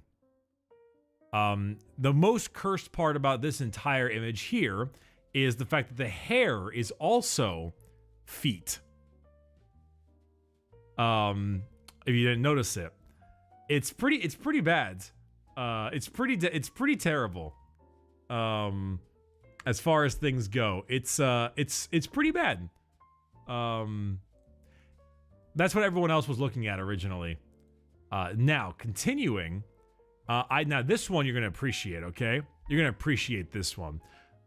So whenever I do another Warhammer stream with people, we have I want AC6 DLC. Give me some of that wall tussy, crying face, flushed face. I would torture you in a shipping container. Now we have a cool one for 40k stuff, which is we got our Zinchian one. But you see, this is the closed, no talking Brickle. So when you have the open one, you get a bunch of eyes and mouths everywhere. So it's not just, you know, it's both. So I mean, I think that's pretty cool, actually, right? Right, it's less cursed, but like also like in a sense cursed. Also, we got the bird feet. Finally, we have the last one, which is I think my personal favorite. My name is Skylar White. Yo. My husband is Walter White. Yo. Uh-huh. He told me everything. Hey Bricky, I won a prize for best painted army at a local tournament today. Just wanted to tell you, love your content. I don't have the gunshot sound effects, unfortunately, but I really like this one. I'm look-smaxing. I'm just look-smaxing, all right? You got the gunshot stuff. It's great. It's great. So you know, we got some more. We bought a few more. It's good. You know, I told him to yossify my image a bit more, and I think he did a fantastic job. So, there we are. What a time, right? What a damn time. I'm very happy with it. Also, congratulations, Kevin M. Fogg. I'm very sorry that you had to join when we were looking at that kind of stuff, but congratulations on winning Best Painted Army for your local tournament. That's fucking great. Congrats. I just want you to know, the moment that no Gellerfield looking ass came on the screen, my browser crashed. Hell yeah. It did its job. It absolutely did its job. I'm proud. Where's the one based off of Haruka? Oh, no. So I was going to hire her artist to do something, but I decided to go with this one instead. I might still hire her artist regardless to do, like... It's not supposed to be based off of Haruka. It's just her artist that did hers. But I don't know what I would make it. I don't know what it would turn into, because Haruka's is fucking hilarious. But it's like her own thing. One step away from being a Vtuber. No. No. Listen. It is common courtesy to have a PNG type thing for other VTubers when you play with them. So we made the thing, and it's good now. All right. I'm not being a VTuber. I'm being courteous. Thank you very much. Okay. I'm simply being courteous. Listen, fucking. Did I just open up Opera GX? I did. God damn it, Bricky. You heard the sound effect and everything, I'm sure. If you're gonna torture me, at least buy me dinner. Very well. I am a considerate person. Very well. I'll be nice about it. Maybe. Perhaps. Who knows how it'll actually end up. But yeah, that's how it goes. Anywho. Chat, I'm gonna call it here. Here's what we're gonna do. You're gonna raid Melody because she's painting Warhammer. Alright? Go say hi to Mel. If you have kids in the room and you're playing the stream on like a TV or something or over speakers, I do warn you for what that might turn into. All things considered, chat, great yap, 3 hours of yapping, great stuff, loved it. Both Twitch and YouTube, appreciate you both very, very much. Thank you for being around, thank you for watching. I will probably have another stream tomorrow. I don't know what I'll be doing though, but it will be a good time. Also, Lail Dragon, thank you very much. I am going to show, Haruka will one day see the foot thing and she will cry. And I will be there to drink the tears. Lovely. Goodbye, chat. Thanks for watching.